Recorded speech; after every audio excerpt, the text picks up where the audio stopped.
Chapter 7. I ask you again, who really are you? Ulit niya sa malamig na boses. Kanina pa kaya siya sa labas simula nung sinabi ko na umalis na siya? Bakit niya ako hinintay? Para lang tanungin sa akin kung sino ba ako? I'm Linling Sheldon Montaño po sir ano po, tama po ang pangalan na nakalagay sa aking resume na pinasa ko po sa inyo, promise, sabi ko sa nanginginig na boses. Kanina ang saya ko tapos ngayon ganito pa ang nangyari at kinakabahan ako lalo sa mga titig niya sa akin na parang sa isang saglit lang ay malalaman niya ang buong pagkatao ko at mga pangalan ng mga magulang ko. Pero kahit anong mangyari ay hindi ko sasagutin kapag magtanong siya kung sino ang totoong mga magulang ko. Sana isipin niya na maraming pangalan ang ganyan. Ang mahalaga hindi ako masamang tao, may mga bagay ba ayoko lang sabihin sa kanya lalo sa estado ng buhay ko. Hindi ko lang alam kung bakit ayoko munang umalis dito, marahil hindi pa tapos ang kontrata ko. Or dahil sa ilang buwan na nakasama ko ang mga bata ay napamahal na sila sa akin, mananatili ako hanggang tanggap pa ako ng mga bata. Mananatili ako kaya ayoko munang sabihin kay boss ang totoo kahit halikan niya pa ako. Nasa hamba na kami ng pinto ng bahay at nakatitig pa rin siya sa akin habang nasa kamay niya ang susi ng kanyang kotse. And is that true that the 4 boys na kasama mo kanina ay kapatid mo? He's interrogating me ha? Why is it? Yeah, sila nga po bukod lang po kay Carpo, you guys already met, di ba? Boyfriend mo. Laglag pa nga akong nakatitig sa kanya. Umiling ako ng umiling, never kung maging boyfriend ang tao na iyon. Never kung nakikita ang sarili ko sa kanya na maging kasintahan ko. Ultimate enemy. Oo, nakikita ko. Hindi naman po, kaibigan lang kami, feeling niya lang iyon. Sambit ko at naninimbang ang titig niya sa akin at parang naghahanap ng butas kanina pero nang narinig niya na ang sagot at biglang nag-iba ang itsura niya. Naging masaya na ibang-iba kanina. Good lang. Binuksan niya ang pinto at pinona ako na pumasok sa loob. Thank you boss tumango siya at saka sumunod sa akin pagpasok. Akmang pupunta na ako sa aking kwarto na tumigil ako at humarap kay Boss Kale. Nakita ko pa ang gulat sa kanyang mukha ganoon din ako dahil ilang inches na lang ang pagitan namin kaya napa-atras ako. Ano-ano po ba ang nangyari kanina boss? May pasa po kayo sa gilid ng iyong labi, nakita ko dinaanan niya ang gilid ng kanyang labi ng kanyang dila sa mismong sugat niya kaya biglang pumila ito. It's just that I thought they were going to do bad to you. I mean I heard them talking about that shit. And ang akala mo na may gagawin silang masama sa akin pagkatapos. Kaya ka nakipagbugbugan. Do you think ganyan ang mga kuya ko na akala mo masamang tao? Panipi. Is just.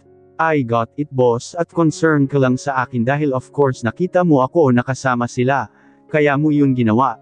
Thank you for that but please, before you react make sure first na tama ang narinig mo. Nagtanong ka muna kung sino sila, ayan tuloy, nagkasakitan tuloy kayo.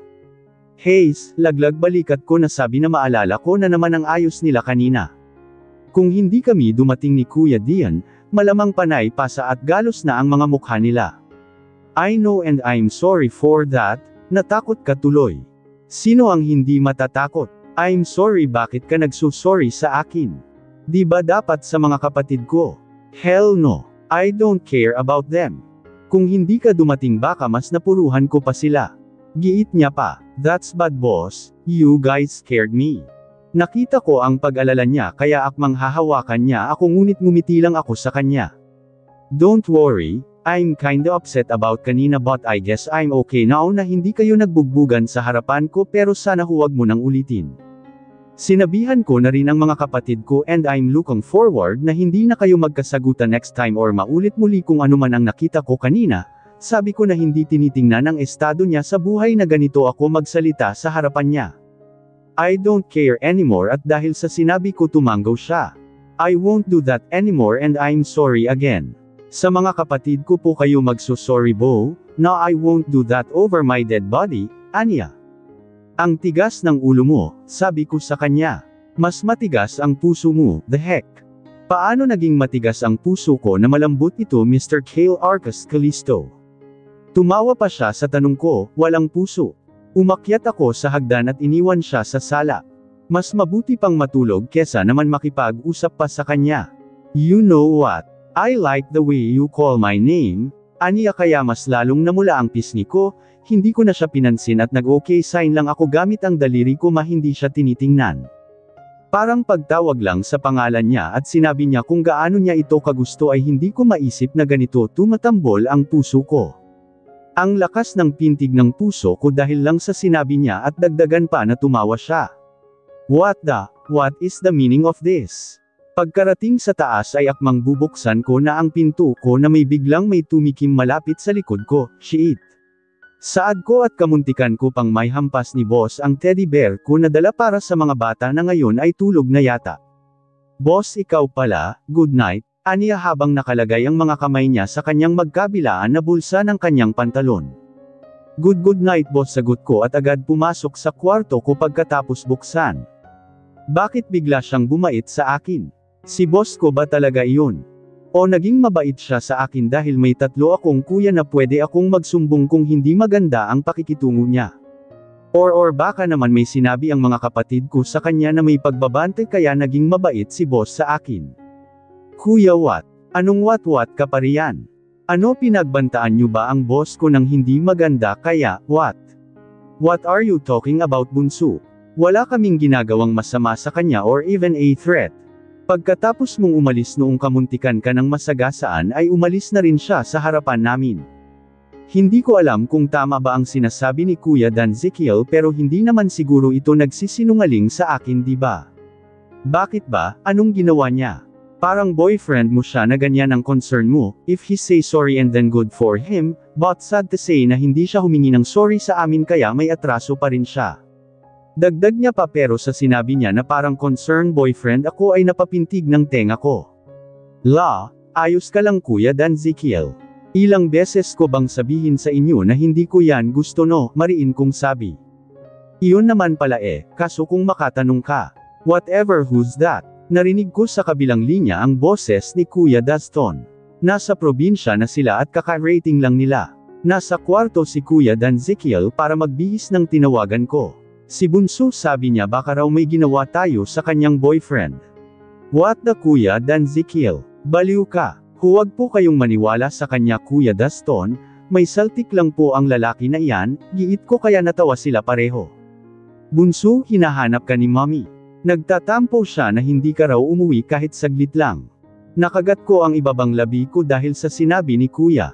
Don't worry, sinabi ko naman sa kanya na busy ka lang. Yeah. I told her already pero dahil sa sinabi mo kaya tuloy malungkot ako. Then gusto mo bang umuwi? Ay papasundo kita riyan. Gusto mo ba i-helicopter para mas mabilis? May kilala ako na maging pilot mo. Agad naman akong umiling kahit hindi niya nakikita. Naglagay ako ng lotion sa aking katawan habang nakikinig sa kanila sa earpiece, kakatapos ko lang maligo bago sila tinawagan para itanong kung bakit naging ganoon ang boss ko. At dahil tapos na akong maligo ay sinabi ko sa kanila na pwede ko nang makausap ang mga magulang namin. Inaantok na ako pero gusto ko rin makausap sila bago ako matulog na lagi kong ginagawa, lalo ngayon na nandoon ang mga kuya ko ng ilang araw sa bahay bago bumalik sa ibang bansa. Huwag na kuya, maging okay na rin ako mamaya, sabi ko na lang pero sa totoo sana pala umuwi na lang ako saglit sa amin, mahirap talaga bago ang mga plano ko. Nakakainis lang. Kaso baka mamaya hindi ako payagan ng boss ko na uuwi talaga ako ng probinsya. Walang kaalam-alam si boss at hindi naman nagtanong kung saan sila naninirahan. Okay, sabi mo iyan, nasa baba na ako at kakain pa kami ng hapunan dahil nagutom kami sa biyahe. Mommy's here, do you want to talk?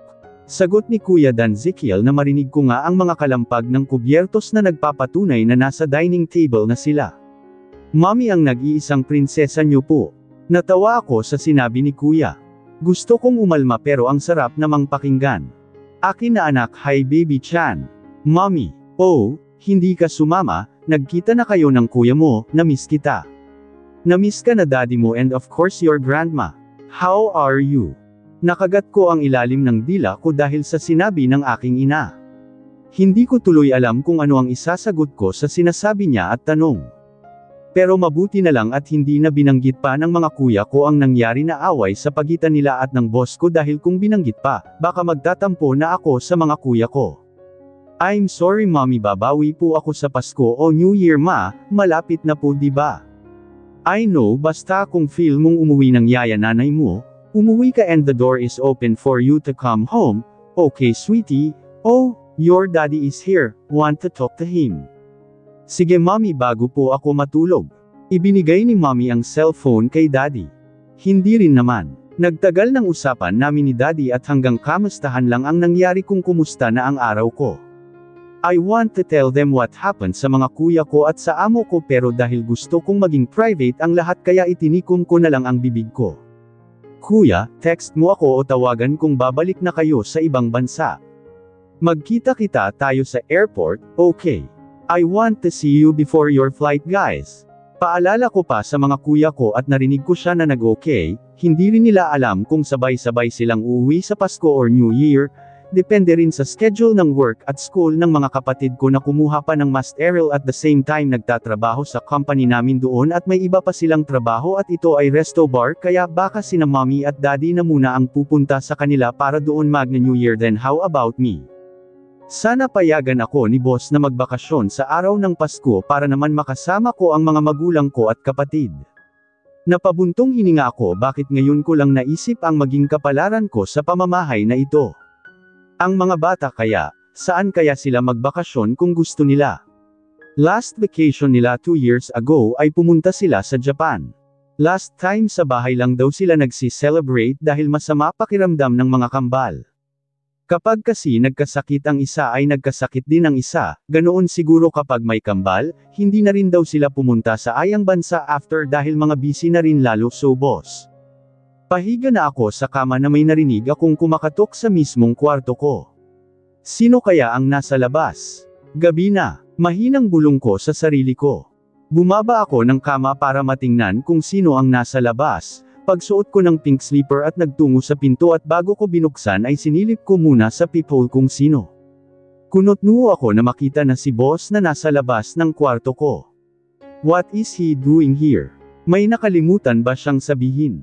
Or what? Binuksan ko ang pinto para malaman kung ano ang pakay niya.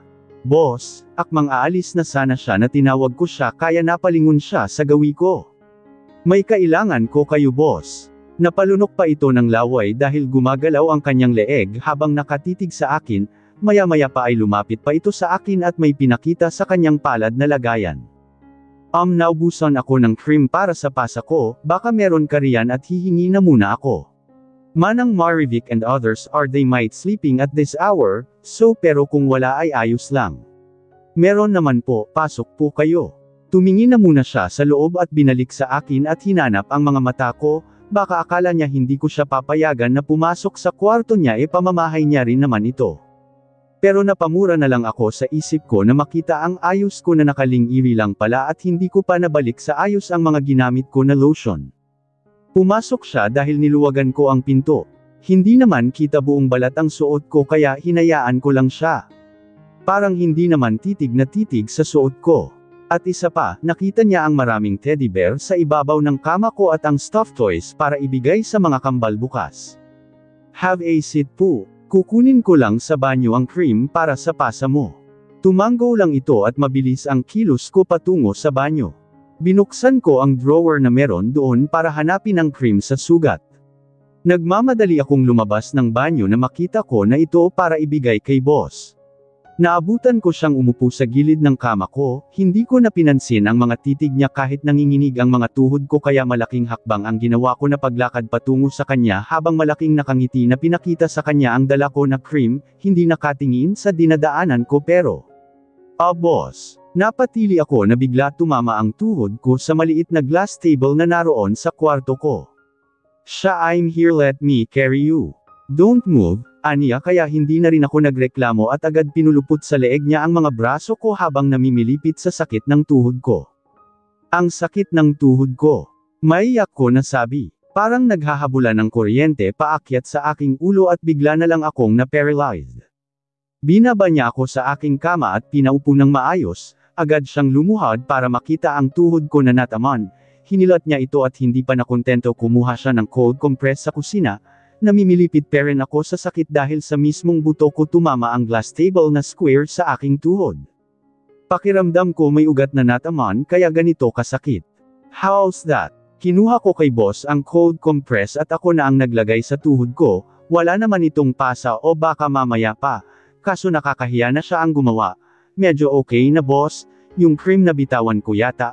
Wala na sa kamay ko, baka nahulog lang sa may carpet, mind yourself first at ako na ang bahala sa sarili ko, wika ko dahil di ko nakinaya ang presensya niya. Hindi ako komportable talaga, kanina okay naman nakaharap ko siya pero sa katagalan, hindi na pala ako okay. Ang tambol ng puso ko ay naririnig ko na. Are you sure? Agad naman akong tumango sa tanong niya. Oo boss, ipapahinga ko na lang po ito at maging maayos din ako kinabukasan. Huwag kayong mag-alala po sa akin, tuhod lang ito, nangyari na rin ito sa akin noon. Mawawala rin ito, sagot ko para makaalis na siya kaya pagtayo niya ay hinanap niya ang cream na nabitawan ko at nang makita niya ito ay pumunta siya sa akin at binuksan niya. Kukuha lang ako para sa pasa ko then I give it back to you kung may makita kang sugat ay lagyan mo para hindi magka-infection. Aniya at kumuha siya ng kaunti at nilagay sa wala ng laman niya na cream na hugis bilog na dala niya kanina. Do you want me to call a doctor? Umiling naman ako sa suggestions niya. Huwag na boss, ayos na po ako, nabigla lang yata ako kaya masakit pa rin hanggang ngayon, salamat pala boss sa pagbuhat sa akin. Saad ko na halos bulong na lamang ang nagawa ko dahil sa naiilang na talaga ako sa mga titig niya. Nag-iwas ako ng tingin at nagkunwari na kinuha ko sa gilid ng kama ang cream. Sige, I'll go ahead para makapagpahinga ka na pero kung sobrang masakit na talaga, text or call me para 2/6 papuntahin ko sa bahay ang aming private doctor. Tumango na lang ako sa kanya at bago pa siya umalis ay nagulat ako na hinalikan niya ako sa noo. Good night, bulong niya at lumabas ng kwarto ko habang tulala naman ako. Pagkarinig ko ng pinto na sinara niya ay saka pa lang ako natauhan at nakagalaw hanggang unti-unti kong dinala ang isang palad ko sa aking noo. I'm not dreaming right. Matutulog pa lang ako diba? Totoo kaya iyon? Hinalikan niya ako sa noo. Sinampal ko ng paulit-ulit ang pisngi ko at napadaing na lang ako na maramdaman ko ang sakit. Oh my, napatili ako habang binagsak ang katawan sa malambot na kutson at dinala ang kumot sa aking bibig para doon nagpakawala ng isa pang tili. Ngunit bigla akong natauhan kaya tinihil ko ang ginagawa ko, para halik lang sa noo ganito na ako kabaliw. My goodness, what the heck, Lingling? Hindi ka naman ganito dati. Hindi ko alam kung anong oras ako nakatulog kagabi dahil sa nangyari. Pinakiramdaman ko muna ang sarili ko lalo ang tuhod ko na tumama kagabi sa maliit na table bago ako bumangon at nang maging okay na ako ng kama at nagtungo sa banyo at naligo para makapaghanda na para gisingin ang mga bata dahil may pasok sila ngayong araw. 3/6 pagkatapos kong maligo at makapagbihis ng bagong damit ay kinuha ko ang sling bag ko at lumabas ng aking kwarto. Pumasok ako sa kwarto ng mga bata at nakita ko sila na mahimbing pang natutulog. Maya-maya ay tumunog ang alarm clock nila kaya nilapitan ko sila para gisingin. Baby, gising na kayo para makapaghanda na. It's almost 6 in the morning, so wake up, little one. Malambing kong tawag sa kanila habang hinihimas ko ang balikat nila para magising. Unang kumilos ay si Amalthea at maya-maya ay nagising na rin sila si Thea dahil hinayaan ko lang ang alarm clock na tumutunog. Yaya, tawag nila sa akin. Yes baby, get up na, may pasok na kayo. Remember. Good morning Yaya, bati sa akin ng dalawa. Sabay unat sa kanilang mga katawan. Good morning too. Ganoon din ang ginawa ko sa kanila at tumayo na muna ako para ihanda ang kanilang paliguan. Pagpasok ko sa banyo ay binuksan ko ang heater at maya-maya ay kanya-kanya na sila ng pasok sa loob para makaligo. May dalawa silang shower room sa loob ng banyo para hindi na sila mag-uunahan na maligo at magkaiba rin ang kanilang mga shampoo na paggamit at iba rin ang shower gel. Lumabas na muna ako sa banyo para ligpitan ang mga gamit nila. Napapangiti na lang ako na ginagawa ko itong bagay sa ibang tao, samantalang hindi ko man lang nagawa ito sa mga magulang ko o sa sarili ko noon. Kaya pag-uwi ko ay gagawin ko rin ang mga bagay na ganito, ang mga gawaing bahay na akala ko imposibleng gawin ay kahit papano alam ko na pero bukod lang sa pagluluto na hindi ako marunong. Kailangan pa ng maraming practice sa pagluluto, mabuti na lang at matyaga si Manang Marivic sa akin kahit sa simpleng itlog, Sunog pa, kung boiled egg lang overcooked naman. We're done yaya, ngumiti ako sa kanila at tinuro ang kanilang uniform na nakahang sa kanilang dresser para magbihis na. Hindi ko na sila tuturuan kung paano isuot ang kanilang uniform dahil marunong na raw sila at big girl na. Kaya hindi ako nahihirapan sa trabaho ko dahil kaya naman nila pero iyon nga lang kailangan parents silang alagaan at turuan since mga bata pa sila. Curious pa sila sa mga nakikita nila sa paligid kaya kailangan paring tutukan. Kumusta po ang lakad mo kahapon yaya? Ganito sila kapag nagda-day off ako, nagtatanong kung kumusta ang lakad ko na parang nanay kong magtanong lalo na si Amalthea. Masaya naman, sobrang saya, sa sobrang saya parang ayoko nang ulitin dahil nakakakaba. Bukod sa nag-aaway ang mga kuya ko at daddy nila, nagdagdag sa akin ang kaba sa pagsakay namin doon sa amusement park. Pero sobrang saya ko na makita ang mga kapatid ko. Nagkita kayo ni daddy. Natigilan ako. Paano ko ba sasagutin ang tanong ni Lysithea? Oo nagkita kami na tuloy ba kayo kina granny nyo kahapon?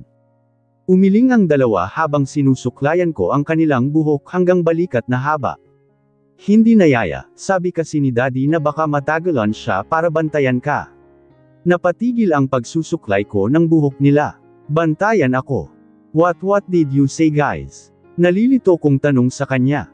Iyan po sabi ni daddy kahapon po, baka gabihin siya pag uwi dahil babantayan ka raw niya baka ano ang mangyari sa'yo. At ayaw ko rin pumunta sa bahay ni Grandma same kami ni Kambal kaya sa bahay na lang kami kahapon. What the hell, he did that. Pero may kasama siyang barkada, impossible. Creepy naman niya kapag tama ang mga bata or baka naman iyon lang ang problem niya sa mga bata para makaalis siya pero ang totoo mga barkada niya ang kikitain niya at hindi ako para bantayan. Tama, ganoon ba nagkita naman kami kahapon pero wala naman siyang sinabi na babantayan niya ako, di ko alam kaya sorry nang dahil sa akin hindi kayo natuloy sa lola nyo. Sambit ko, no I'd rather stay here than to go with my grandma unless you come with us. Mag-aama nga sila, pare-pareho ang mga sagot ng mga bata na ito at ama nila, kung ayaw tahimik na lang at huwag nang pilitin. Bakit kasama ako, dapat si daddy nyo, he's busy. Busy sa kababantay sa akin kahapon. Hayes, masabihan nga siya. Noong tinanong ko kung ano ang ginagawa niya ay may meeting siya ng mga barkada niya pero bakit ang sabi ng mga bata na binabantayan daw ako? Hindi na ako bata para bantayan. Or baka dahilan niya lang iyon para matuloy ang meeting. Bigla tuloy akong nalito. Wait di ba sinabi niyo umalis si daddy niyo para bantayan ako right? Opo, okay. And then lagi niya ba itong ginagawa kapag umaalis ako? Tanong ko para malaman ko. Nag-iisip ang dalawa. Kahapon lang po bakit po yaya? Ngumiti ako sa kanila at dahil tapos na sila magbihis kaya tumayo na ako sa upuan malapit sa vanity mirror para lumabas na kami ng kwarto. Wala naman, naitanong ko lang, tumanggo sila pareho sa sinabi ko. Ayan, ang gaganda niyo talaga, nakangiti kong sabi sa kanila. Ikaw din naman yaya. Maganda po tayong tatlo, si Amalthea at nag-approved sign naman si Baby Lysithea. Really? Kasama ako? Anong tawag sa grupo natin? Dapat meron tayong pangalan. Pareho kaming nag-iisip na tatlo habang pababa kami ng hagdan. Bitbit ang kanilang teddy bear na kulay pink na bag design at ako naman ang isang bag kung saan nakalagay ang mga extra clothes and other hygiene ng mga bata, cellphone at wallet ko. Team maganda yaya. Humahalaklak na ako ng tawa dahil sa sinabi ni Amalthea. Pwede, tayo ngayon ang team, maganda. Sabay sigaw namin pag-apak ng mga paa namin sa last part ng hagdan. Napatingin tuloy ang tatlong katulong na naglilinis sa sala at natawa sa amin.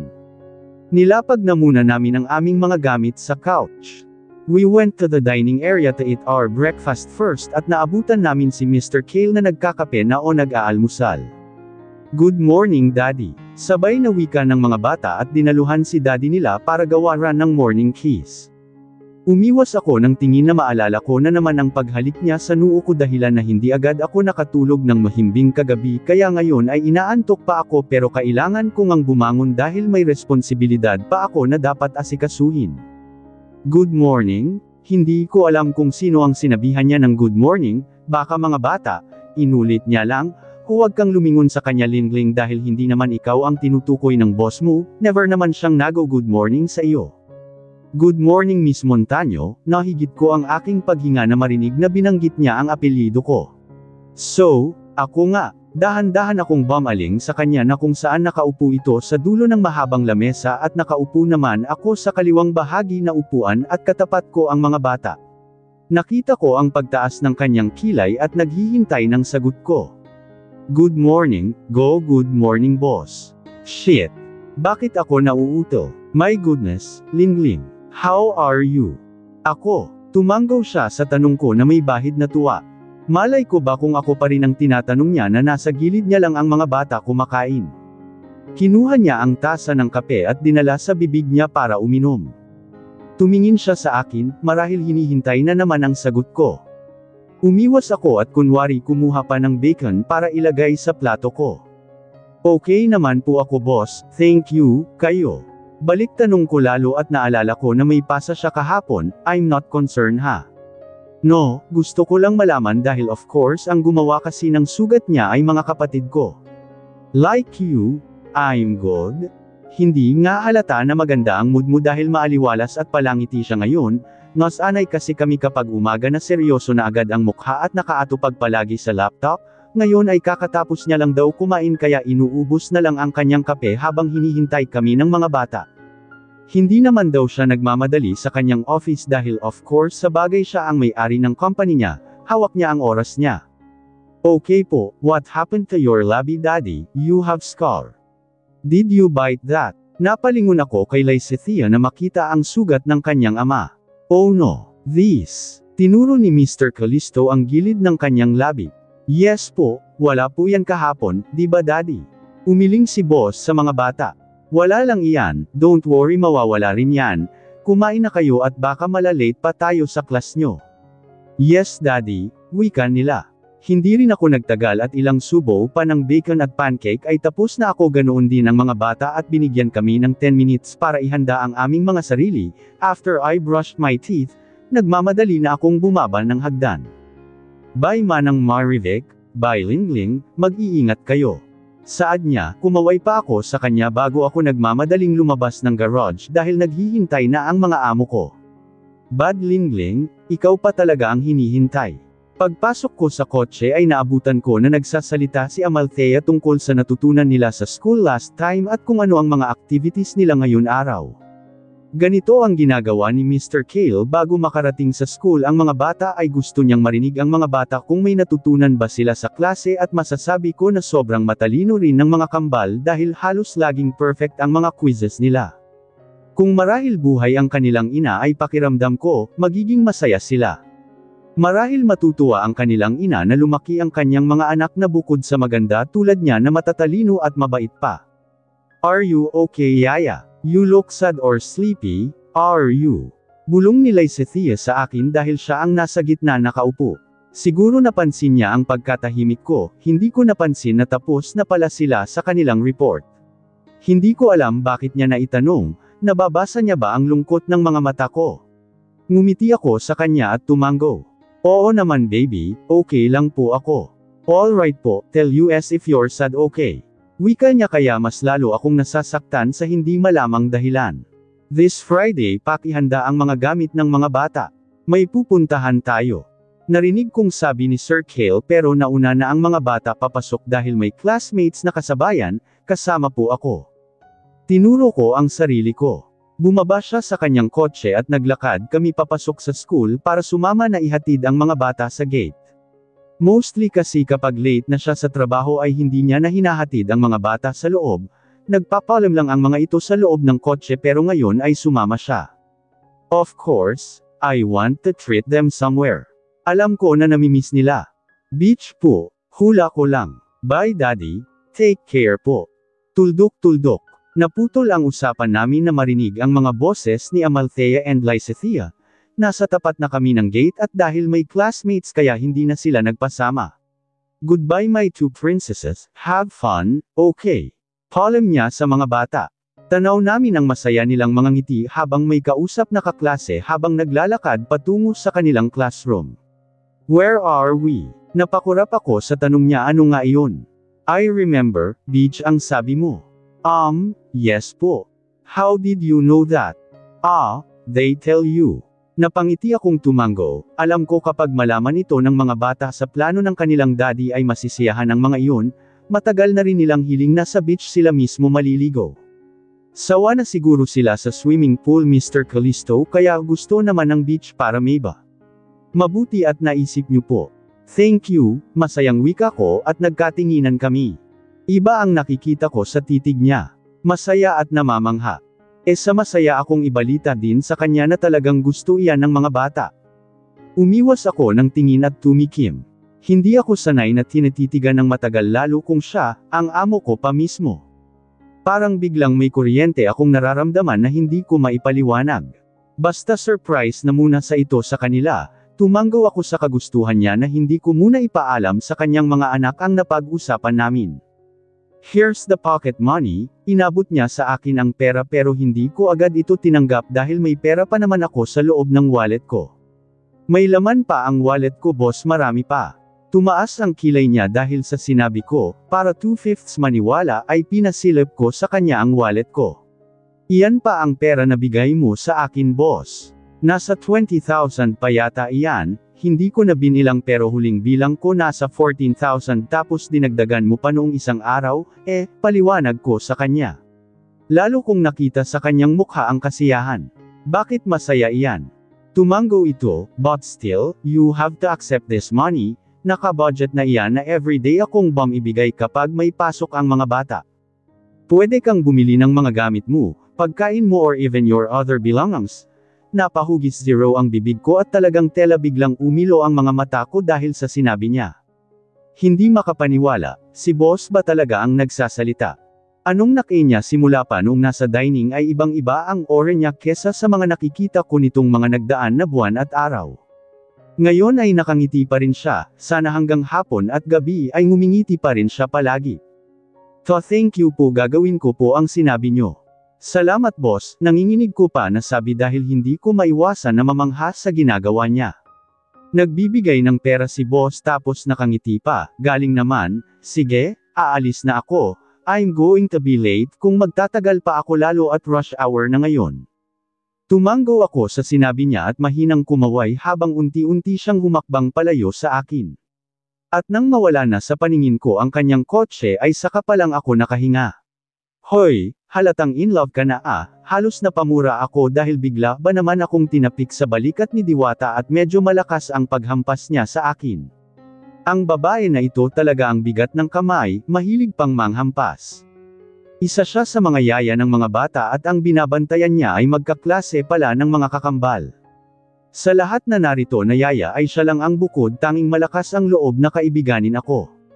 Noon akala niya na at hindi ako namamansan pero kabaliktaran pala sa mga akala niya kaya ngayon kahit papano may nakakausap din ako hindi rin naman magkalayo ang edad naming dalawa. High school graduate lang daw ang natapos niya at sa hirap ng buhay kaya naisipan na magtrabaho na lang at nasa 5 taon na itong nagtatrabaho sa pangalawang amo niya. Hoy ka rin dyan, hindi no? Paano mo naman nasabi na in love ako sa kanya na wala naman akong nararamdaman ng ganyan sa boss ko? Are you sure? Hindi ka kinikilig kapag nakikita mo lang kahit ang kanyang mga matang mapupungay. Ako nga, kahit segundo lang ang titig ko sa kanya ay laglag na ang panty ko sa kanya, ikaw pa kaya na lagi mong kasama. Huwag ako lingling, or pwede na siya ay may gusto sa'yo, the way kanyang tingnan feeling in love believe me dahil totoo ang sinabi ko. Maybe hindi mo pa na-realize pero sooner or later alam mo na ang ibig kong sabihin kaya good luck lingling. Saad niya na nagpakunot lalo ng aking noo bago niya ako iwan dahil lumabas ang alaga niya at may kailangan sa kanya. Pumunta ako sa waiting area ng school para doon maghintay sa mga bata para sa kanilang lunch. Inaantok talaga ako, ang sarap umuwi sa kondo para matulog. Kasalanan ito ni Boss Kale, dahilan kung bakit ako inaantok ngayon. At nang maisip ko na naman yung sinabi ni Diwata sa akin kanina about kay Boss Kale ay talaga namang imposible. Tama, imposible mangyari iyon, hindi ko siya gusto, hindi. Hindi amo ko lang siya, amo at anak siya ng mga bata, hindi niya ako gusto. Tama lingling, tama ang iniisip mo. Weird lang talaga ng ibang tao kapag ano ang nakikita ng iba kahit hindi naman totoo. Ako, may gusto sa kanya, o siya may gusto sa akin. Love baliw ba? Natatawa na lang ako dahil hindi naman ako mamahalin ng isang Arcas Callisto na iyan lalo at may kalahing masungit. Pumasok ako sa loob ng office ng ganyang mga oras, so doon na lang kayo dumiretso ng mga bata pagsundo ni kuya sa inyo para doon na rin tayo magdi-dinner. Himala na sinabi niya na agad sa akin, first time niyang ginawa ito, noon si kuya driver na ang magsabi kung hindi kami sa office ng amo namin didiretso pero ngayon tumawag pa talaga para sabihin sa akin. Nagbagong buhay na yata ang boss namin. Himala ha, are you listening, Miss Montaño? Yes boss. Mabilis ko nasabi at biglang kong tinapik ang noo dahil bigla-bigla na lang may kasamang pagtaas ng boses. Nakakahiya. Galit ka yata ha? No boss no kaya. Sige po noted po na hindi na kami sa office niyo pupunta. Thank you, boss. Nagmamadali kong sabi. Parang may narinig akong tumawa sa kabilang linya. Tinuwanan ako ng amo ko. Hayes, alright, I will call you later kung malapit na kayong sunduin ni kuya para makapaghanda na agad ang mga bata. Aniya, tumanggo naman ako kahit hindi niya ako nakikita. Okay boss, patayin ko na ang tawag. Yes sure bye boss, sagot ko. Bye boss. Alright, goodbye? Sige goodbye boss. The heck, walang bibitaw sa kago goodbye. Hanggang sa tuluyan nang ang pinatay ang tawag. Napangiti na lang ako sa kinikilos ni Boss Kale. Huli ka, what the hell? Diwata, kamuntikan ko na namang maitapon ang aking cellphone dahil sa ginawa ni Diwata na paghampas sa balikat ko. Ito talagang babae na ito ang bigat ng kamay. Ano? Tumawag ba siya? Siya iyon ano? Nakita kita, kinikilig ka eh. Hindi ko alam kung ano ang sasabihin ko sa paratang ni Diwata sa akin. Alam mo ang talas naman niyang mata mo kung totoo ang sinasabi mo. Pero hindi totoo na siya ang tumawag pero kiligwat. Sandali nga muna hindi pa nga ako tapos magpaliwanag Oh sige nga ano ang totoo. Chismosa talaga itong babae na ito sa buhay ko. Bagay sa kanya ang merits ng taon. Kasi nga siya ang tumawag, oo, tama ka kasi kinabahan kaya ang reaksyon ko kanina dahil ang akala ko pag-alitan niya ako. Akala ko kasi may nakalimutan ako na sabihin sa kanya tungkol sa mga bata niya.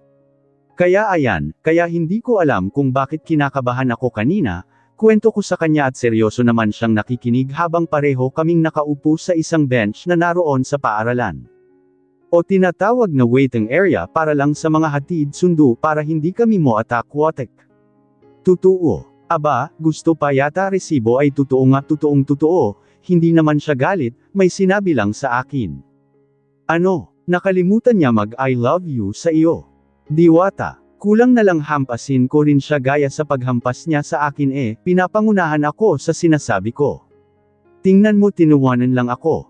Sorry na, ito naman hindi na mabiro pero kung ako sa iyo, halos hindi ko na may pinta ang mukha ko dahil sa sinasabi niya na akala ko maayos na iyon pala may gusto pang sabihin.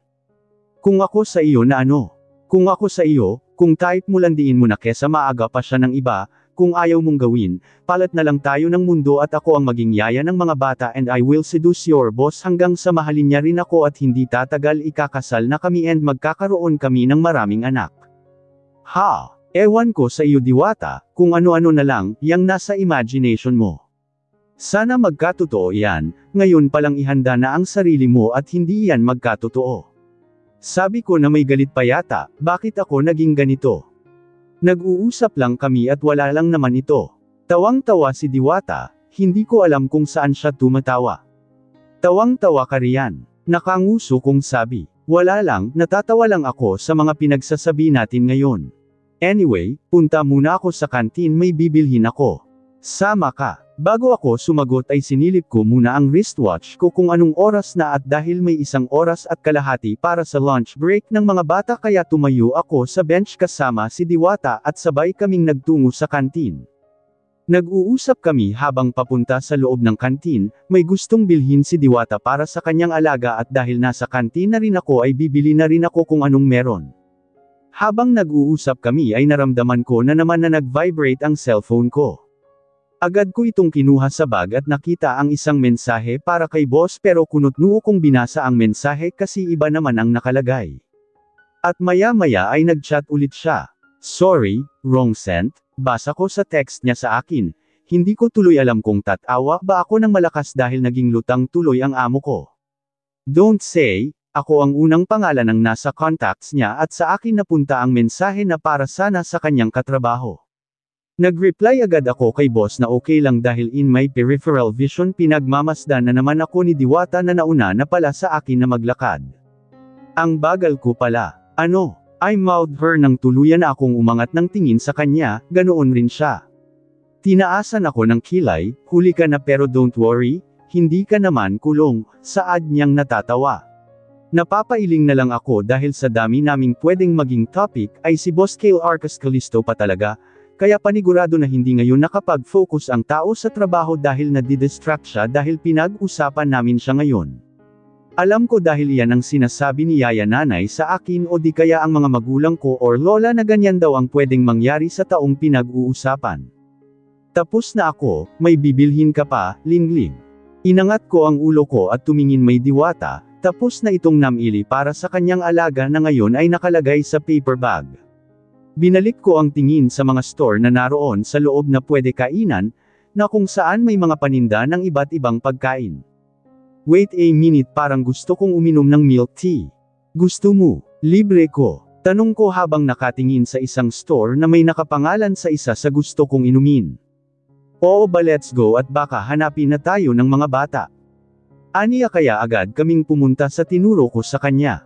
Pagkarating namin sa tapat ng store ay agad akong umorder sa gusto kong flavor, ganoon din ang aking kaibigan.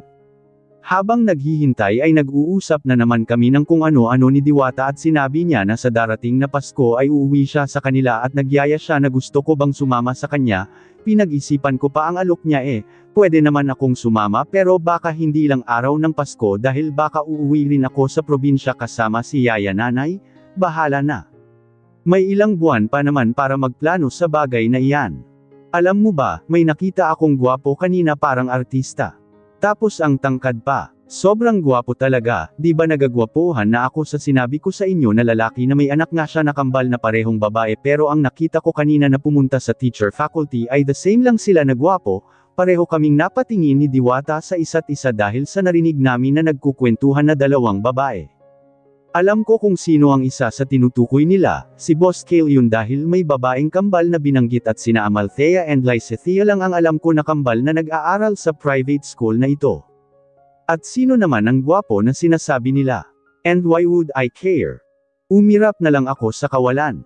Inabot na sa amin ng cashier ang order namin ni Diwata, pagkatapos kong magbayad ay sabay na kaming lumabas ng kantin at bumalik kung saan kami kanina nakaupo. Sinilip ko ang phone ko kung may text ang amo ko, kapatid at sina mommy and daddy pero wala naman, hindi na maingay ang text message ko, marahil busy na rin sila sa trabaho sa ganitong oras kaya hindi na muna sila nagparamdam sa akin. Shinat ko na lang sila sa group chat ng fam namin kung saan ako at anong ginagawa ko sa school, naka-on ang camera ko para kumuha ng picture sa sarili ko para ipasa sa group chat namin at habang nakatingin sa camera ay inangat ko ang binili ko na milk tea habang naglalakad sa pasilyo. Pagkatapos kong mapili kung saan ang i-send ko na picture sa family ko ay saka pa lang ako tumingin sa dinadaanan ko pero, oh my sorry, hingi ko ng tawad kung sino man ang tao sa harapan ko, paano kasi, bigla na lang na lumabas sa kung saan at nagkabungguan kami. Nanlaki pa ang mga mata ko na makita ang mantsa sa long sleeve ng estranghero dahil natapunan ko sa hawak ko na milk tea malapit sa kanyang tiyan, at hindi lang konti kundi malapit manggalahati ang laman ng cup sa akin. Umangat ang tingin ko sa lalaki at hindi ito ang oras para kiligin ako sa taong nasa harap ko. Oo, may hitsura at mukhang expensive pero may kasalanan ako kaya sana hindi maging malala ang kasalanan ko. Oh my gosh, I'm really sorry talaga. Malungkot kong sabi, wala pa naman akong tissue. Hala ka Lingling, anong ginagawa mo? Natatakot rin na tanong ni Diwata sa akin pero kitang-kita sa kanyang mga mata ang pagkislap na makita ang lalaking kaharap namin. It's okay ladies, it's just milk. I have my own spare clothes in my car, so you don't have to worry, aniya sa bar itong boses. Isa pa, kasalanan ko rin dahil hindi ako tumitingin sa nilalakaran ko. Are you okay? Wala bang masakit sa you? Umiling naman agad ako sa kanya, hindi makapaniwala na concern din ito sa akin pero bago pa ako makasagot ay tumunog na naman ang cellphone ko at nang masilip ko ito ay si Boss Kale lang pala. Wala kong magawa kundi ang magpaalam sa lalaki para masagot ko ang tawag ng aking boss. Nakailang tawag na ba itong boss ko sa akin ngayong araw? Hindi naman niya ito ginagawa dati. Iniiwasan ko nga siya na makita kahit mamaya pero panay naman ang tawag. Be careful. Hintayin niyo ako. Paalala ko sa dalawa. Narito na kami ngayon dumiretso ng mga bata pagkatapos ng kanilang klase sa isang hotel dito sa Ortigas.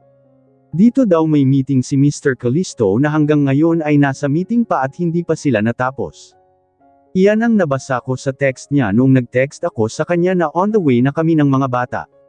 Matagal ko na rin na hindi nakapunta sa lugar na ito kaya naninibago ako, mamaya ay baka raw doon na rin kami kakain sa mall. Depende sa mga bata, meron naman akong nababasa na restaurant na pwedeng kainan. Good morning ma'am. Good morning kuya. Sabay-sabay namin nabati ng mga bata sa guard na nakabantay sa entrance ng hotel. Pagkatapos tingnan ang mga gamit namin ay nagtungo kami sa reception table para magtanong sa receptionist kung saan ang meeting room ni Mr. Callisto. Magtatanong lang so ako sa kanila, iyan ang paalala ni boss at ni kuya sa amin. Wow, ang cute naman ng mag-iinang ito. Pangarap ko rin na magkaroon ng kambal pero hindi pinalad kaya kapag may nakikita ako na kambal ay napapangiti ako lalo na ngayon. Saad ng babaeng nasa edad 40 years old na yata habang magkasalubong kami. Thank you po, tanging nasabi ko at hindi na tinama pa ang sinabi niya na hindi ko sila mga anak kundi isa lang akong yaya. Hanggat ako ang nag-aalaga sa kanila ay para sa akin mga anak ko na ang turing sa kanila kahit against man dito ang kanilang ama.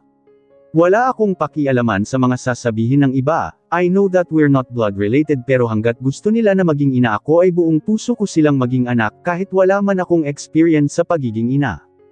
At least bago ako umalis sa pamilya nila ay maging bahagi ako sa buhay ng mga bata na naging mabait na rin sa akin. Good afternoon ma'am, ano po sa atin? May appointment po ba tayo ngayon? To where Mr. Kale Callisto room po? Wait a minute po, may appointment po kayo sa kanya.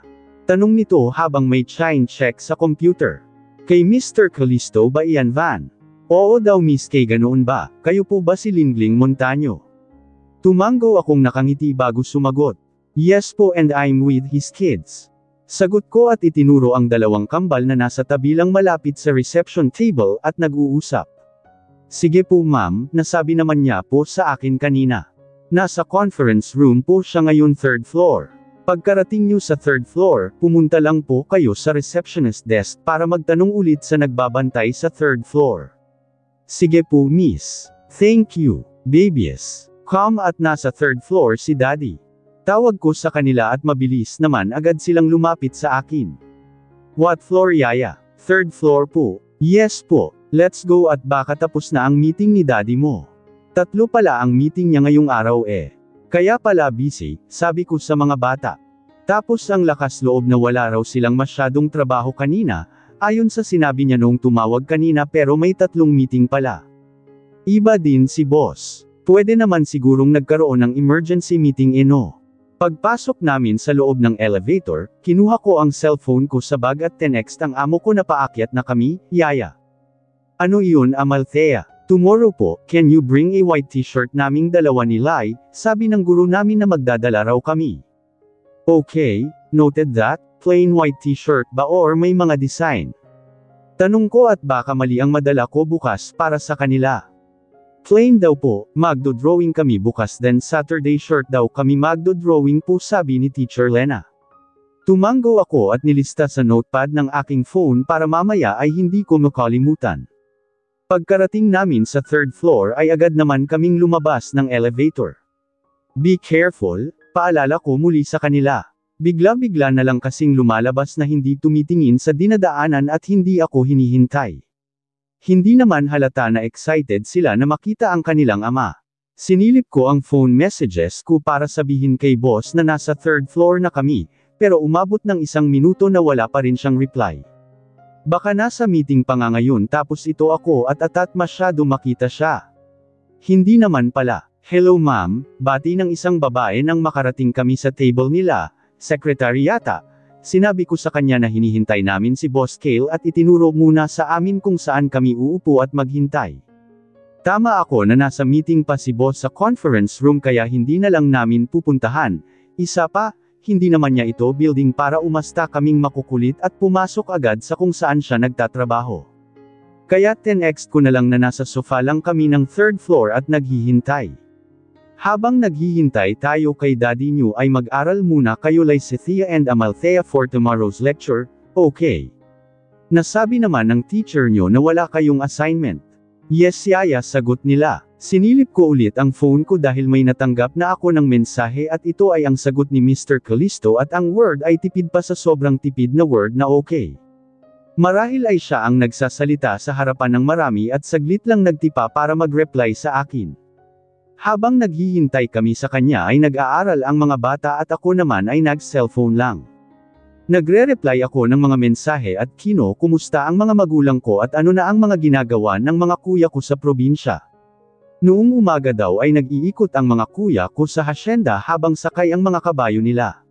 Yes, lahat kami ay may mga sariling alagang kabayo, na-miss ko tuloy ang kabayo ko na si Pandana.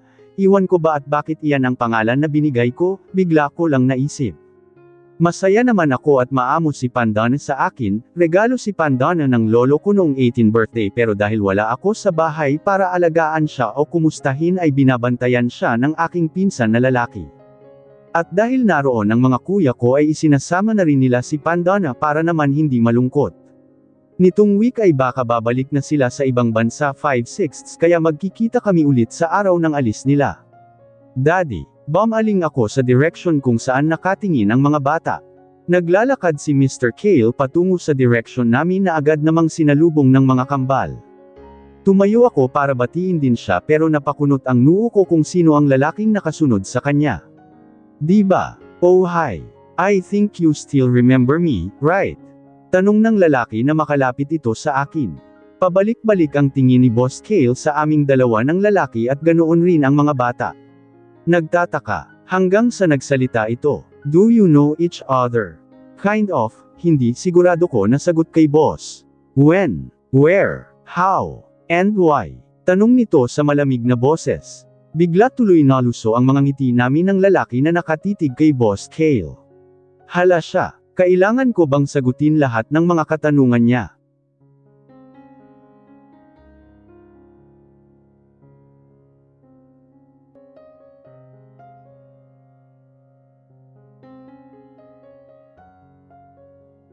Chapter 8. Miss Montaño. Napaangat naman agad ang mukha ko kay Boss Kale dahil sa pagtawag niya sa apelyido ko.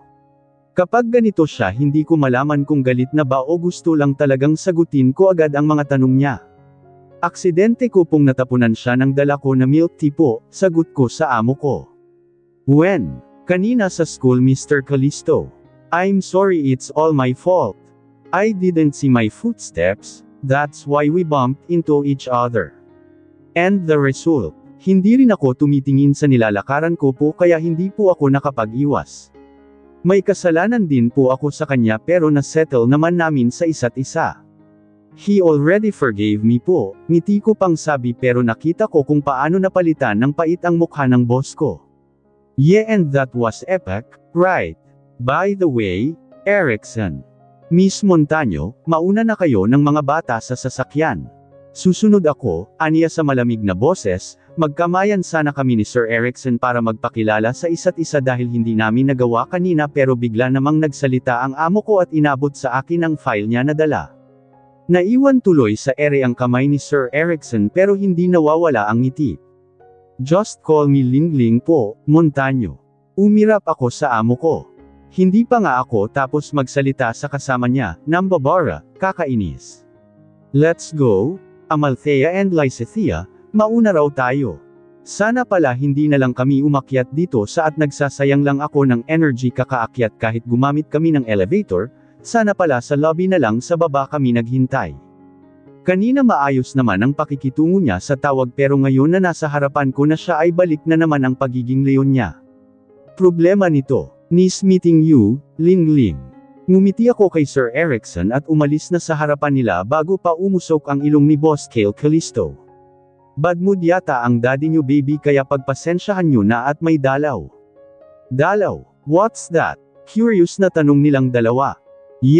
Daig pang may mens ang daddy nyo. Oh. Okay po, pati pagsasalita connected ang mga utak ng mga bata.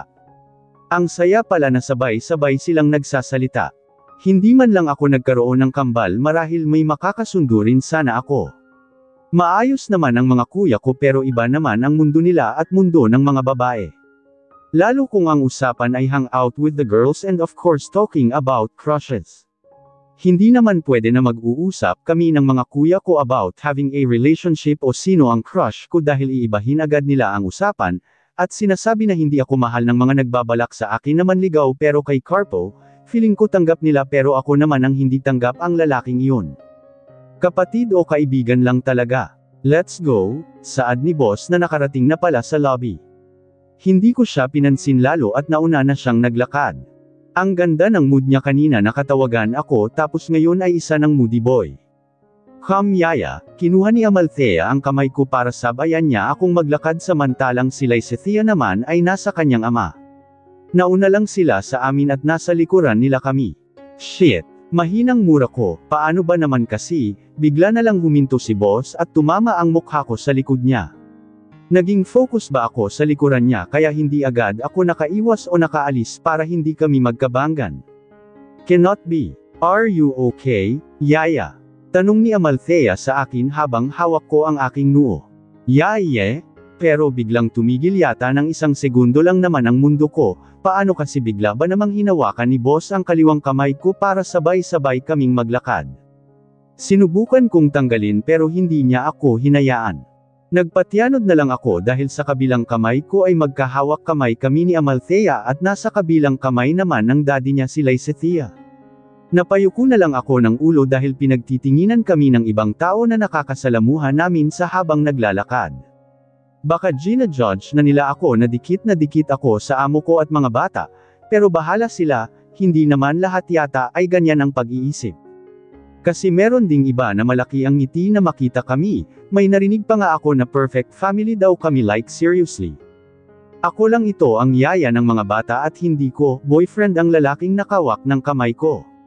Pagpasok namin sa loob ng kotse ay dumiretso nga kami sa malaking mall para roon na maghapunan at request na rin ng mga bata. Dahil hindi naman masyadong matraffic ngayon, mabuti na lang kaya mabilis kaming nakarating. Let's go, tawag nito. Sinunod namin ang sinabi niya pero hindi ko pa rin siya pinapansin, hindi naman niya ako kinakausap o nagtanong kaya itinikom ko na lang ang bibig ko. Dahil hindi pa naman nagugutom ang mga bata kaya nag-ikot na muna kami at baka may bibilhin daw ang mga bata, pero wala naman silang binili kaya naghanap na lang kami ng restaurant kung saan kami kakain hanggang sa naisip namin na sa Japanese food naman kami. Pag-upo namin sa chair na naroon ay agad nilang kinuha ang menu at sinilip ko lang kung ano ang bibilhin hanggang sa sinabi na rin ng mga bata kung ano ang gusto nila. What do you want here Lingling? Tanong ni boss sa akin. Kahit ano po, kahit nagtatampo ako ay kailangan ko parents sagutin siya. Tumingin ito sa akin, kahit hindi ko siya lingunin pero nakikita ko sa aking peripheral vision na nasa akin ang mga mata niya. Kahit ano, nakasimangot akong tumingin sa kanya, baliw ito tumatawa. At anong nakakatawa, nagkibit balikat ito at natatawang tumingin sa menu. You're mad at me. Hindi, I won't believe you, di okay po. Are you guys fighting about the food you want to order? Si Amalthea na napansin yata na nagkakasagutan kami ng ama nila. Bakit ba kasi dito ako malapit sa kanya nakaupo, mali dapat. Hayes, hindi naman baby, tinutuyo lang ang yaya Lingling nyo shesh, ayan nakakainis ka kasi, napadaing lang naman siya dahil sinipa ko ang binti niya. Kakainis kang gulay ka. Wow, so beautiful, I can't believe this. This is real, what a wonderful world. Binaba ko ang sunglasses ko at pinagmasdan ang paligid, tama nang ang mga bata. For 1 hour mahigit na biyahe ay nakarating din kami sa Negros Oriental na kung saan napili ng amo ko na dito kami magstay. Sa kinatatayuan ko palang dito sa balcony ay ramdam ko ang lamig ng hangin na nagmula sa dagat. Matatanaw ko rito ang bughaw na kalangitan at ang kalmadong tubig dagat na kumikinang sa ganda na parang mga kristal. Parang ang sarap lumangoy habang maganda pa ang panahon. Nagustuhan niyo ba? Opo, Daddy. Can we swim na po? Tanong ni Lysithea habang kumukuha ng picture gamit ang kanilang camera. Later, kakain na muna tayo ng lunch saka pa tayo maligo. Saad ng boss ko. Pagkatapos kong makita ang paligid ay pumasok na ako sa loob na kung saan may sala. The interior design is good in the eyes. Halos white and cream ang kulay ng loob kahit mga gamit. May 2 kwarto at nasa itaas ang mga ito. Tabi kaming matutulog ng mga bata at iba naman ang kwarto ni Boss Kale. Hindi pa rin kami nag-iimika ng maayos, kung kakausapin ko naman siya ay tipid lang din. Sinasagot ko lang kung may katanungan ang boss ko na ubod ng sanggit. Ewan, nainis lang ako sa inaste niya doon sa nangyari sa kasamahan niya tapos bigla na lang nang iinis sa akin. Nasa pangalawang palapag ang kwarto natin, dalhin niyo ang ibang gamit niyo roon at ako na ang bahala sa malita. May kakausapin lang ako sa phone, narinig kong sambit ni boss kaya napalingon ako sa kanya na siya namang senadorya sa akin na samahan ang mga bata. Kinuha ko ang bag ko na dala kanina at ibang bag ng mga bata na hindi kayang bitbitin at iniwan sa sala ang isang malaking malita na kung saan naroon ang mga gamit ng mga bata at sa kanya. Konti lang ang dinala ko dahil bukas ng hapon ay uuwi rin kami ng Maynila dahil may pasok ang mga bata sa Lunes. Pagkarating sa kwarto na napili ng mga bata ay lubos ang kasiyahan nila na makita ang kwarto namin. Malapad ang kama na kung saan ang design ng bedsheet at teddy bear, may cree at may TV kaya tuwang-tuwa ang mga bata sa nakikita. Pumunta ako sa bintana, hinawi ko ang kurtina na naroon para makita ko mismo sa labas, kahit dito ay tanaw pa rin ang dagat. Wow! Hindi mapigilan ng mga bata ang mapang-anga tulad ng reaksyon ko dahil sa mga nakikita namin sa paligid. Malaki rin kasi ang pinagkaiba ng city at pagpunta mismo lalo at malapit sa beach. Nagustuhan niyo ba ang pa-surprise ni daddy niyo? Tanong ko sa kanila habang nakamasid pa rin sa bughaw na dagat at ulap. Hindi na yata mawala sa mga mata ko ang nakikita ko na ganda ng lugar. Bakit ba kasi ngayon ko lang ito nalaman? Kung siguro nakita ko ito sa mapa o habang nagsisearch kami na pwede puntahan ay baka isa ito sa napili namin ng pamilya ko na pwedeng maging bakasyunan. Di bale, kapag may mga bakasyon na magaganap ay isa ito sa magiging suggestion ko sa mga magulang ko. Opo, yaya, akala nga namin ni Lysithea na sa ibang bansa tayo pupunta kasi may mulita pero kahit na hindi sa ibang bansa pero ganito po kaganda ang place ay gusto po namin kasi po. May swimming pool sa baba and then ocean po. We're so happy po ni Kambal. Masayang wika ni Amalthea habang nakamasid din sa bughaw na karagatan. Halos kanina pa sila nakangiti at wala akong nakikita na malungkot sila na malaman nilaan may pupuntahan kami. Marahil sa katagalan na hindi sila nakapagbakasyon dahil busy ang kanilang daddy sa trabaho. Kung hindi sa mall ang punta ng mag-aama ay doon sa grandparents nila palaging pumupunta. Hindi naman hinahayaan ni Mr. Kale na umalis ng ibang lugar kapag hindi siya kasama. Mabuti na lang ngayon at napagbigyan siya ng panahon para may pasil ang kanyang mga anak. Mabuti naman kung ganun, ako lang ang sinabihan ng daddy niyo para ma-surprise kayo at dahil na-surprise nga kayo for sure masaya si daddy niyo, masayang wika ko sa kanila habang binubuksan ang mga gamit nila na dala para mailagay ko sa cabinet na gawa ng kawayan. Really, yaya? Aha, narinig namin na may kumatok sa labas ng kwarto. Ako na ang magbubukas, si Lysithea. Hinayaan ko na siya ang magbukas dahil narinig namin ang pagtawag ni boss na siya ang nasa labas ng kwarto namin. Nilagay ko sa kabilang side ang gamit ko. Hindi ko na tinanggal sa duffel bag para hindi na ako mataranta pa naligpitan ang mga gamit ko at saka konti lang naman ang mga dala ko. Ipapalagay ko lang itong mga gamit niyo sa cabinet. Kinuha ko na ang sa akin, wika ni boss sa kanyang mga anak. Thank you, daddy. Lumapit ang dalawa para maki sa pisngi ang daddy nila. Thank you po, na-surprise po kaming dalawa ni Amalthea po. Thank you po so much po, daddy. We love you po, si Amalthea. Walang anuman, basta masaya si daddy na masaya ang mga anak ko. Pasensya na kung ngayon lang ulit tayo nagka-bonding, hindi kasi kasya ang oras ko but don't worry, sisikapin na ni daddy na mapupuntahan natin ang mga gusto niyong puntahan. Ayos ba iyon? Pangako niya sa mga bata habang nakaluhod ito sa sahig para mabuksan ang malita na dala niya at matulungan yata ako na ilagay sa cabinet ang mga damit nila at hindi nga ako nagkamali.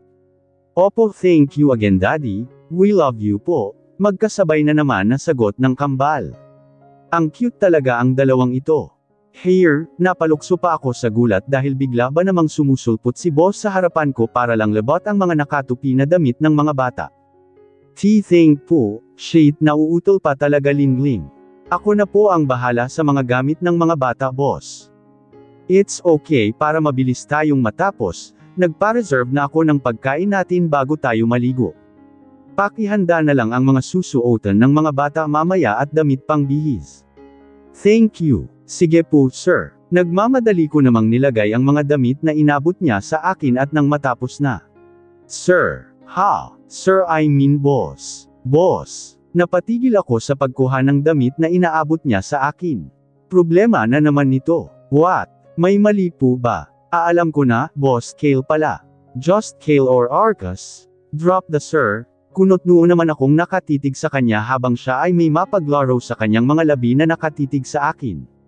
Ano na namang nakain nito? Dapat may boss dahil amo kita, sabi ko habang nakanguso.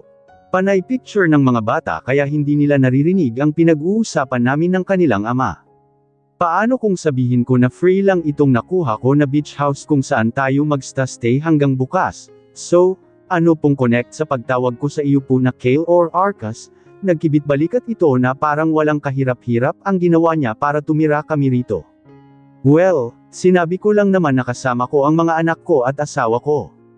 The heck Boss Kalel, sa sobrang takot ko dahil sa pag-mention niya ng asawa ay agad akong lumapit sa kanya at napahawak sa kanyang damit. Like, what the hell? Kahit ba naman dito sumama ang namayapa niya na asawa? Oh, I'm sorry if I scared you like that but that's not what I mean. What I mean is, diba? Pero naputol ang sasabihin ko na may natanto ako sa sinabi niya at dahil napansin niya na tama ang nasa isip ko kaya siya tumawa ng mahina lang naman. I'm sorry hindi ko sinabi sa'yo agad, biglaan din kasi ang offer na maging libre ang beach house kung buong pamilya ang kasama. At dahil nauna tayong nakabook dahil they are celebrating their 5 years with their business, kaya nakakuha ako ng libre as in zero balance ang babayaran basta ang tinatanggap ay kasama ang buong pamilya. Paliwanag niya pero ako ito at naguguluhan. Ako ang tinutukoy mo na asawa sa manager. Yeah, it's true kung hindi mo nagustuhan then I cancel my registration form and pay for it. Kung totoo man ang sinabi niya at para na rin makatipid nga sa pera kahit mayaman naman ang lalaking ito or baka nagtitipid kaya niya ginawa ang bagay na sa isang iglap naging asawa niya ako na hindi ko alam. Ngayon lang, wala namang masama siguro. Ayaw mo. It's okay, I'll pay for it. No I mean nariyan na po yan at hindi naman sa papel tayo naging asawa kundi sa pagstay lang dito sa beach kaya ayos lang po. Mas mabuti nga na sinabi niyo po sa akin ngayon palang hindi yung nasa labas na tayo at baka boss pa ang maitawag ko sa inyo. Mangha itong nakatingin sa akin, akala niya siguro hindi ako sasakay sa plano niya, nandyan na kaya go na lang. Thank you, walang anuman po, hanggang doon lang naman ang gagawin diba? I mean, we keep pretending sa ibang tao na mag-asawa tayo pero no touching involved naman, diba?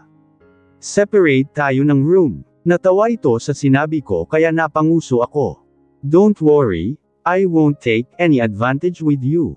No feelings involved, just pretend that we are in a relationship like this. Dahan-dahan akong tumango. Ano ba itong pinasukan ko na trabaho?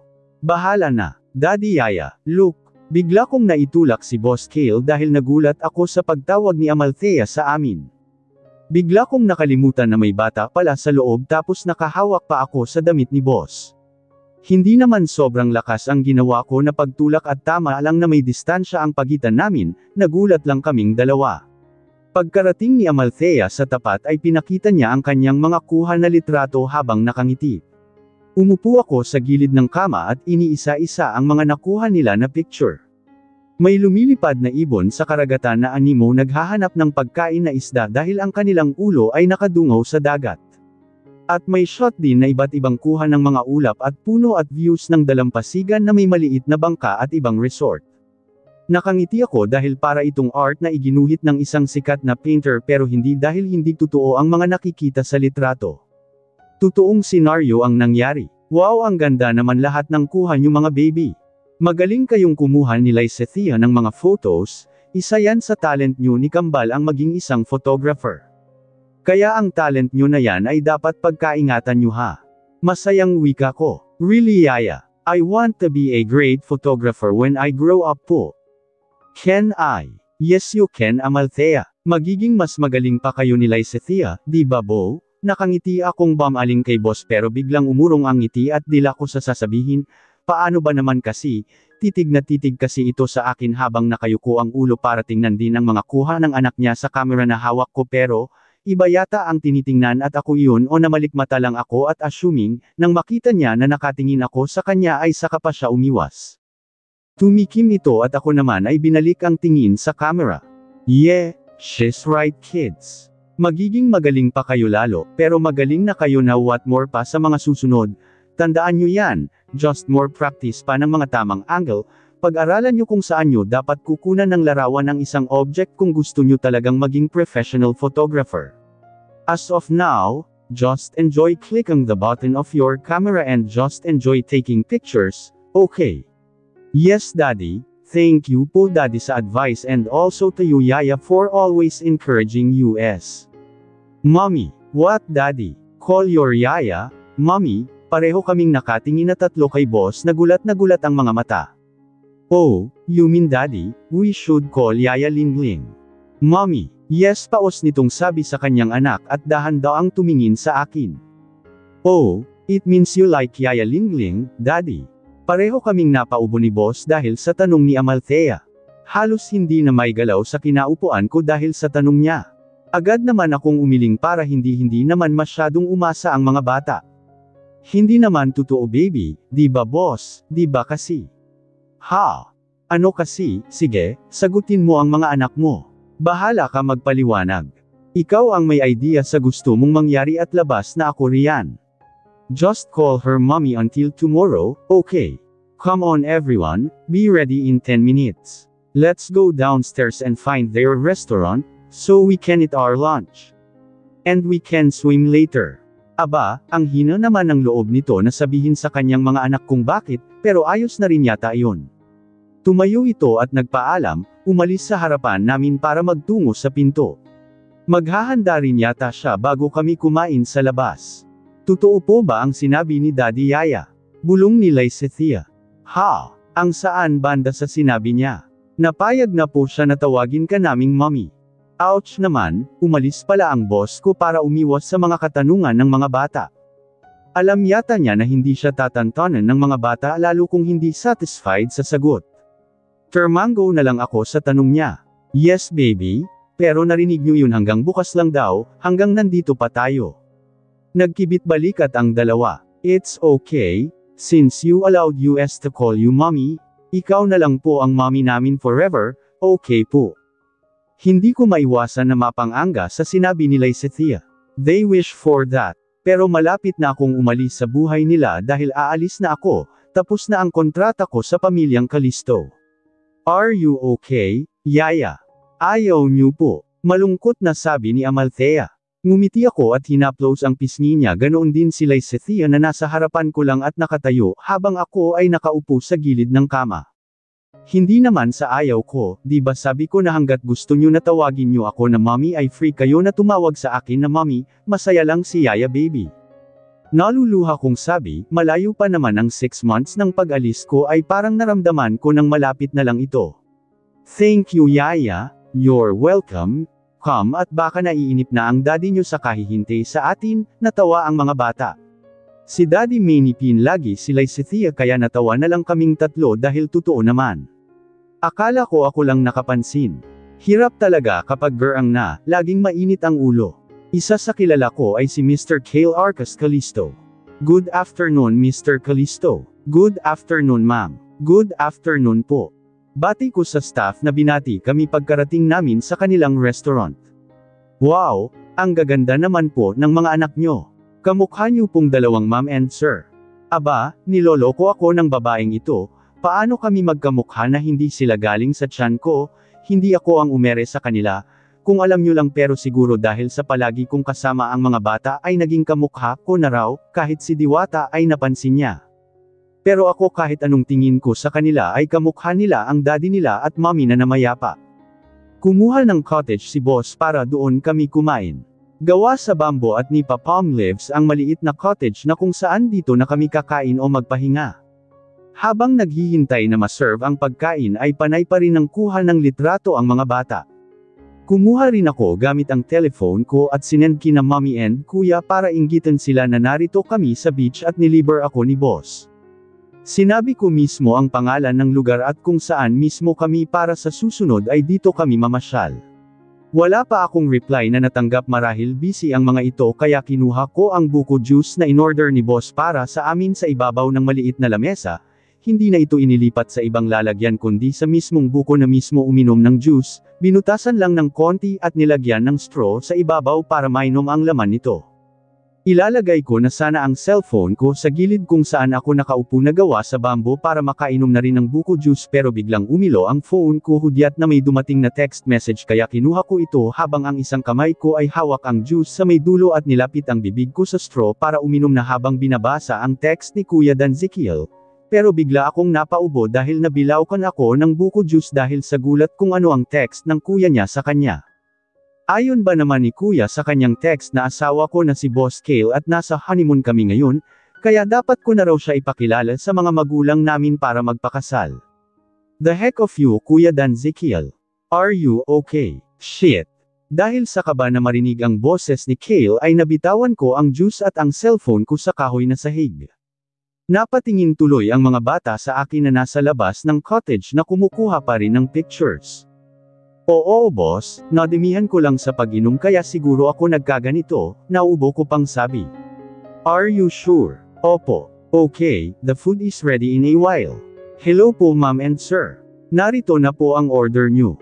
Masayang wika ng staff. Tama nga si boss na parating na ang pagkain. Pumasok ang dalawang tao sa loob para mailatag na nila sa lamesa ang mga in-order namin na set package na kakainin namin for lunch. Kids, come here and let's eat our food, later na muna lain.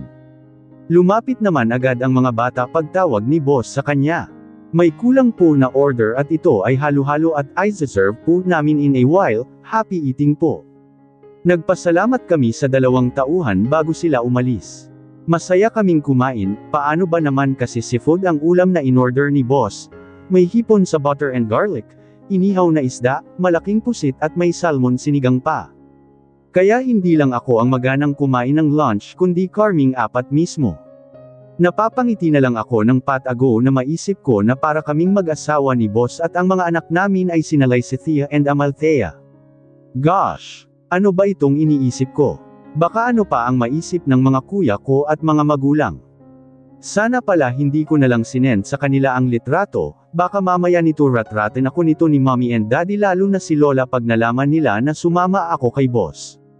Wait a minute, bakit naman maniwala ang mga magulang ko na alam naman nila na nagtatrabaho ako? Damn Kuya Dan Ezekiel for ruining my day.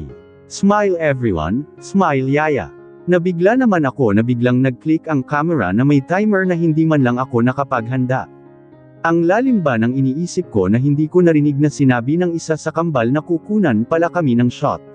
Si Yaya, narinig ko na sabi Amalthea habang tinitingnan nila ang kuha. Pinakita ni Amalthea ang camera niya para makita ang kuha ko. The heck delete that baby. Paano ba naman kasi may hawak ako ng dulo ng pusit habang puno ng laman ang bibig ko kaya nakapout ang mukha ko nakatingin sa camera. Delete mo na yan baby. May I see? No. No way. Huwag mong ibigay kay daddy mo ang camera Amalthea, sige ka hindi nakita kakantahan ng pantulog song. Banta ko pa. Paano kasi ang pangit ko tingnan sa picture kaya ayoko talagang makita niya at for sure pagtawanan niya lang ako, para kasing ang takaw-takaw ko sa pagkain lalo sa pusit na hawak ko pa talaga na parang takot maubusan. Sorry daddy, mas importante po ang pampatulog song ni Yaya. Good job talaga ang bata na ito.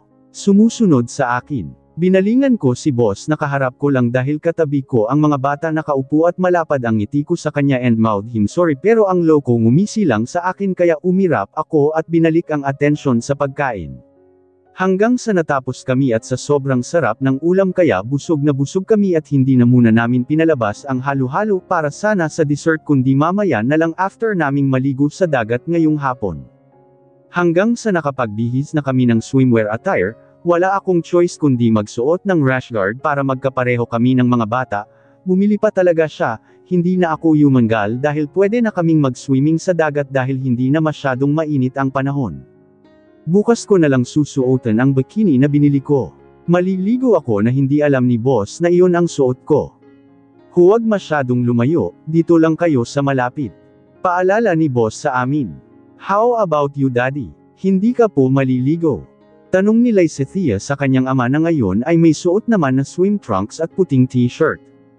I will, later. Kayo muna ang maligo at susunod ako. Aniya at kanina pa busy sa kanyang phone.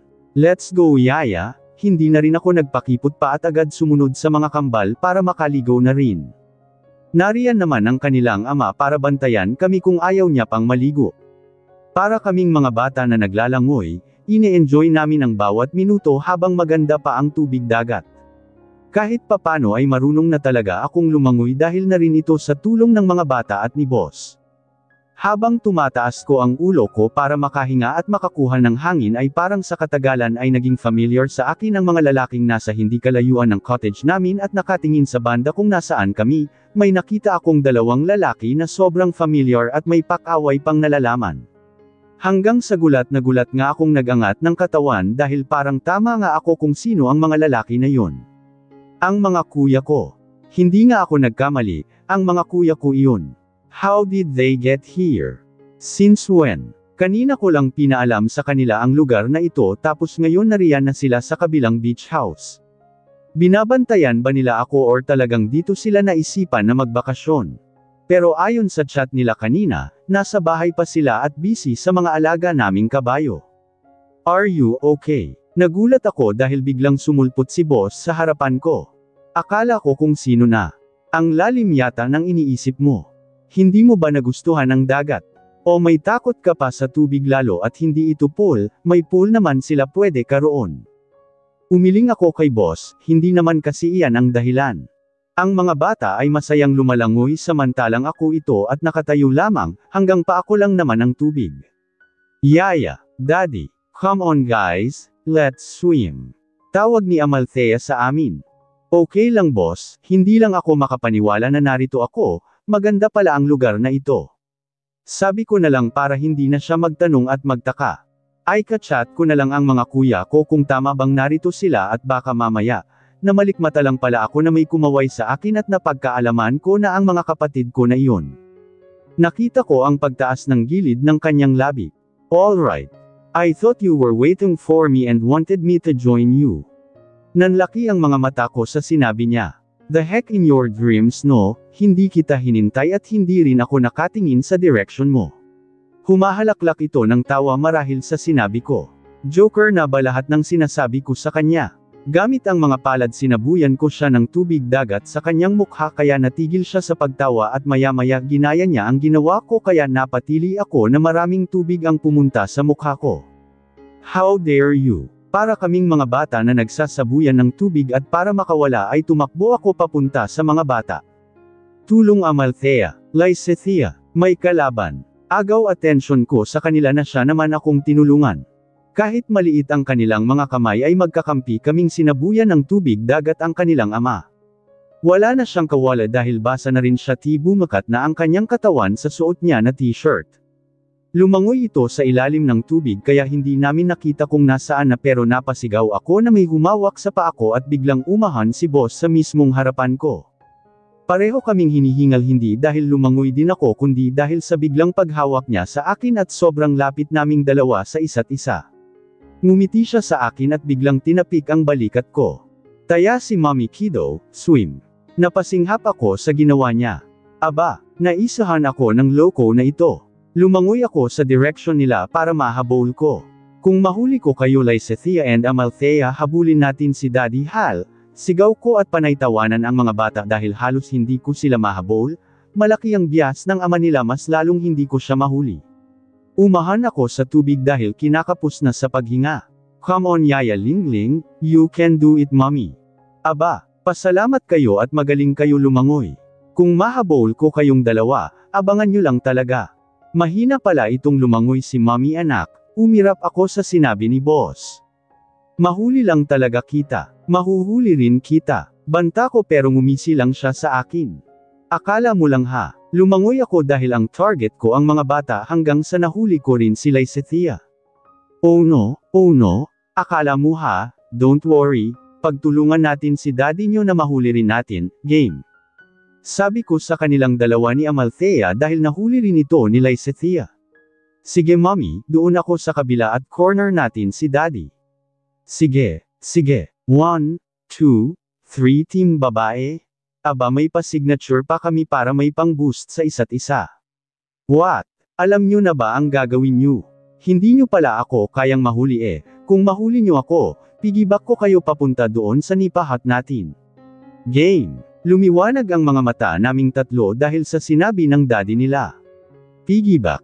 Ayos yan ah. Of course daddy. Game na kami. Dahil sa sinabi ni Amalthea ay nagsimula na silang lumangoy at tumakbo habang nasa tubig para mahuli namin si Mr. Callisto.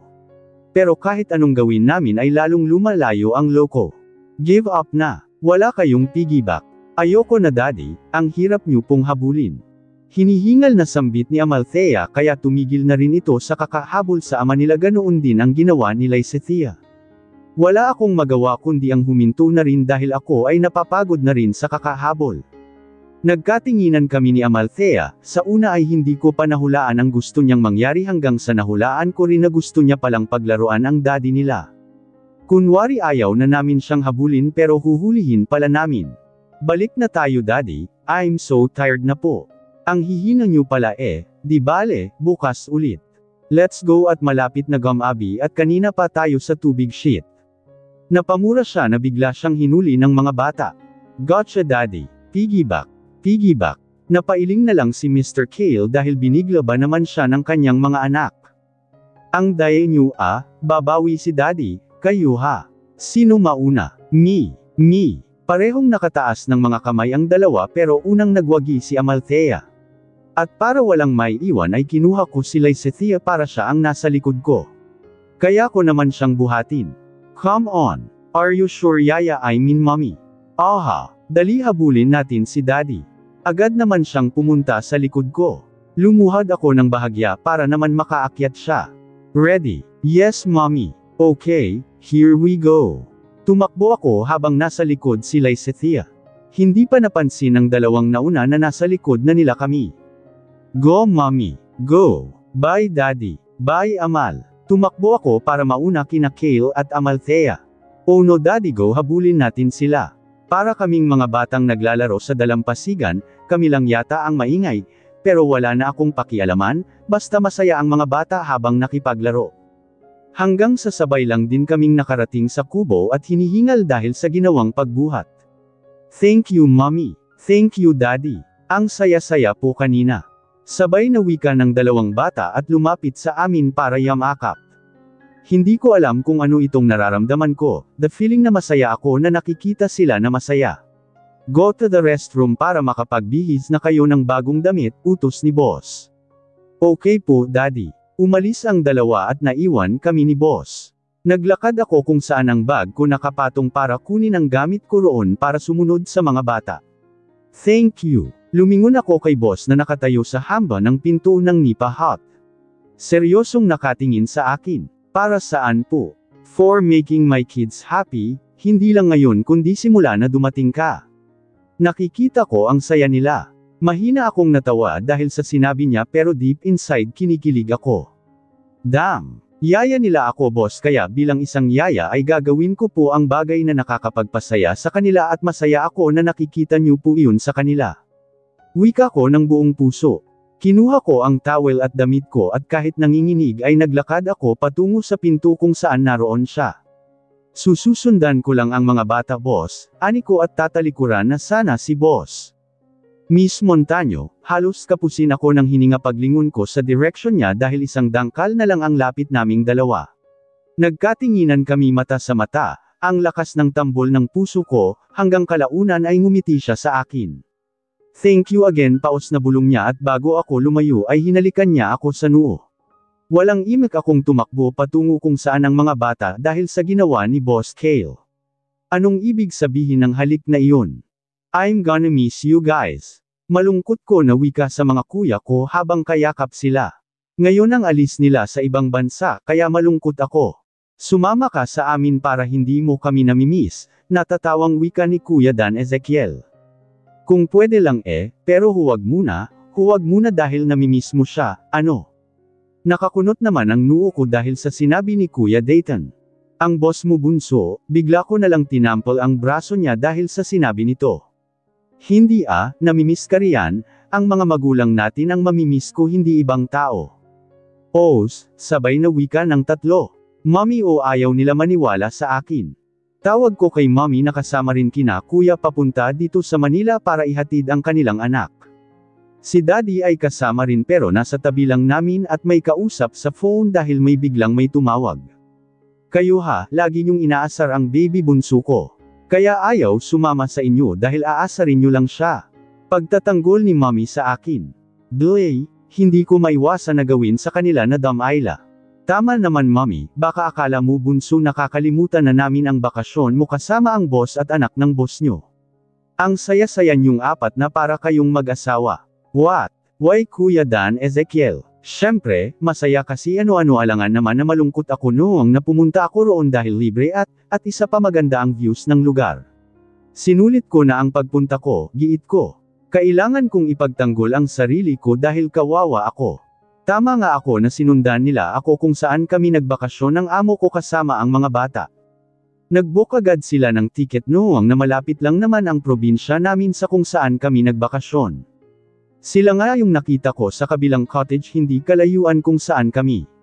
Noong tinawagan ko sila ay ang sabi ba naman na binabantayan nila ako dahil baka ano ang mangyari sa akin lalo at hindi pa ako marunong lumangoy kahit marunong na.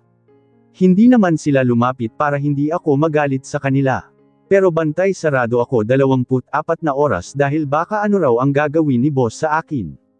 Kamuntikan na nga nilang sugurin si Buzz noong nakita nila na hinalikan ako ni Kale pero hindi na natuloy noong makita nila sa telescope na hanggang noo lang ang paghalik ni boss at tumakbo na ako kung saan ang mga bata.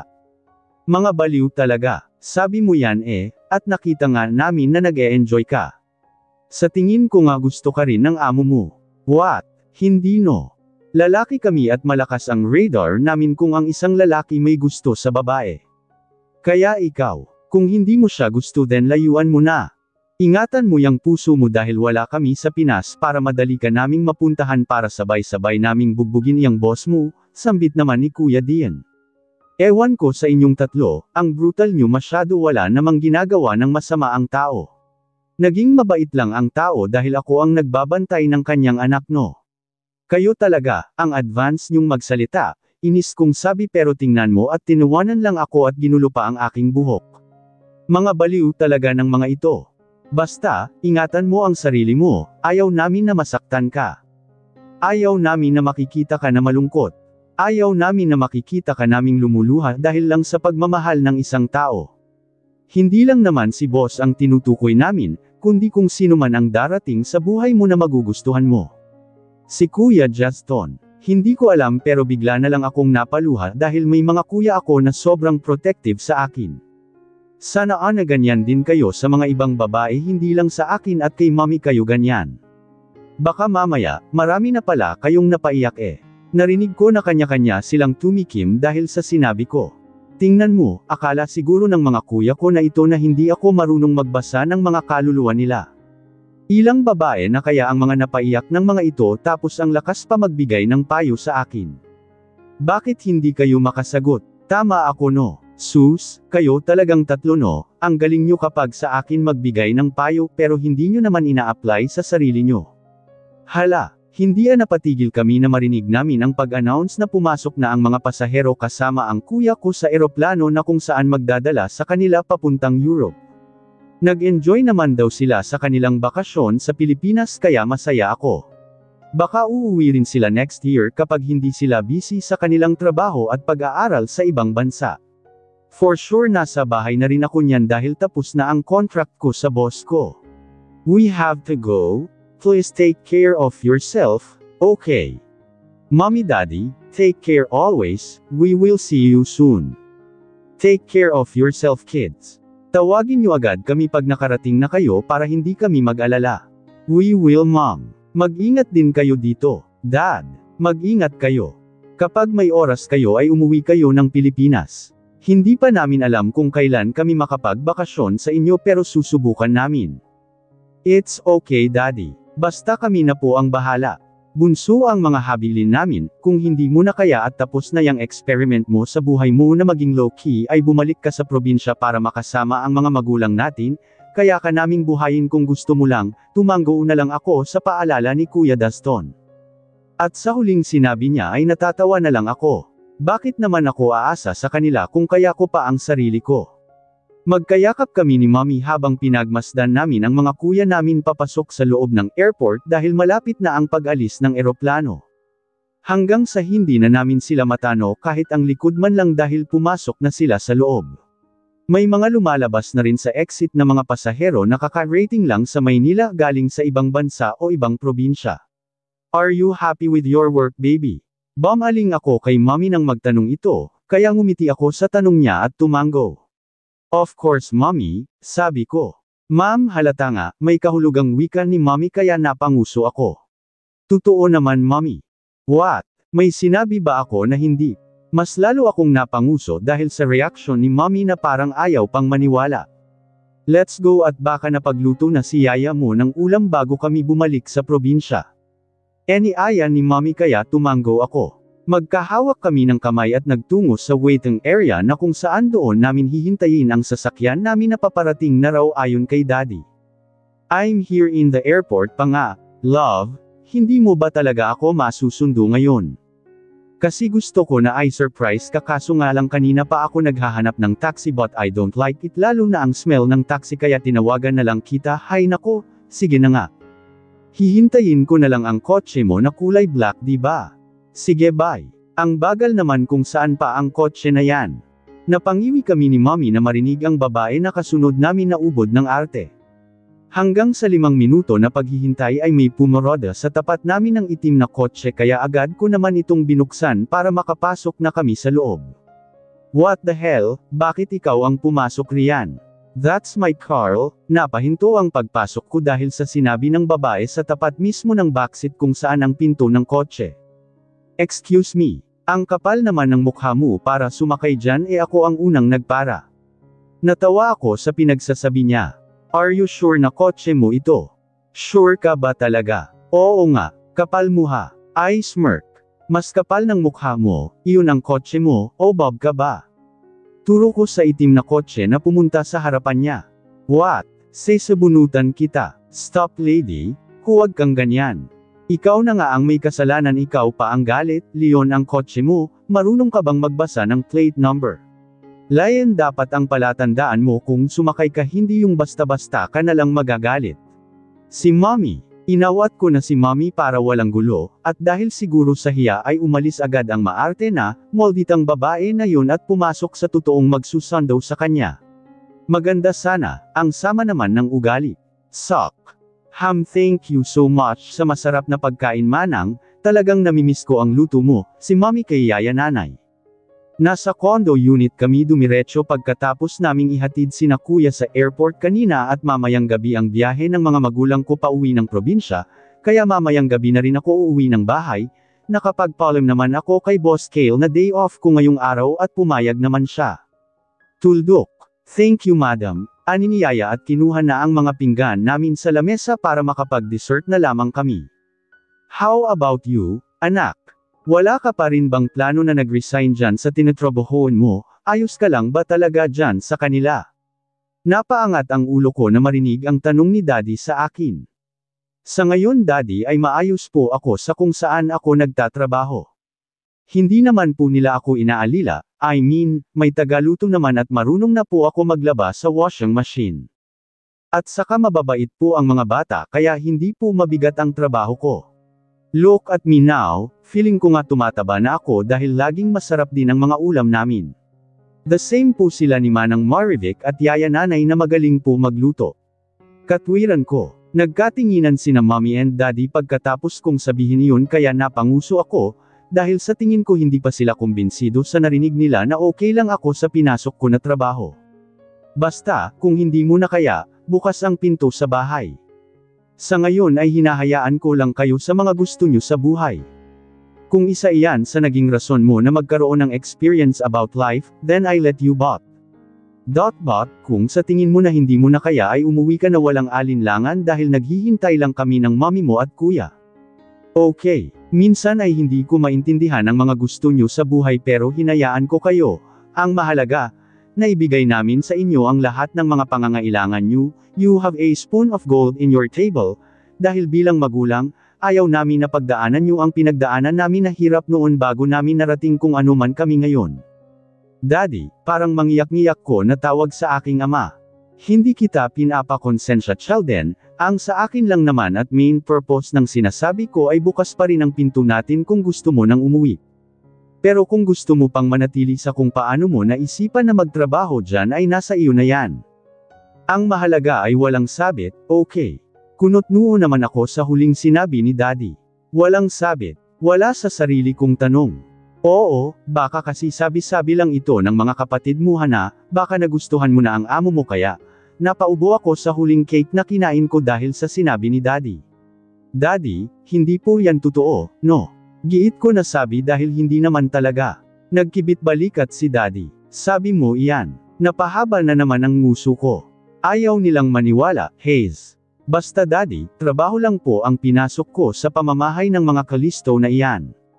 Mabait naman po ang mga bata kaya wala po akong problema sa kanila. Paliwanag ko at tumanggo na lang si Daddy dahil wala naman talaga akong ibang sasabihin kundi kung ano ang laman ng puso ko. Mabait ang amo ko dahil ako ang nagbabantay ng mga anak niya. Basta ang sabi ng Daddy mo, umuwi ka lang sa atin, baby kung nagka-problema, okay. Maghihintay ako sa pagbabalik mo, 1 year lang naman ang sabi mo diba? At ilang buwan na lang, malapit ka na rin naming makasama, and your lola miss you so. Malumanay na wika ni Mommy. Ngumiti ako kay Mommy at tumanggo sa sinabi niya.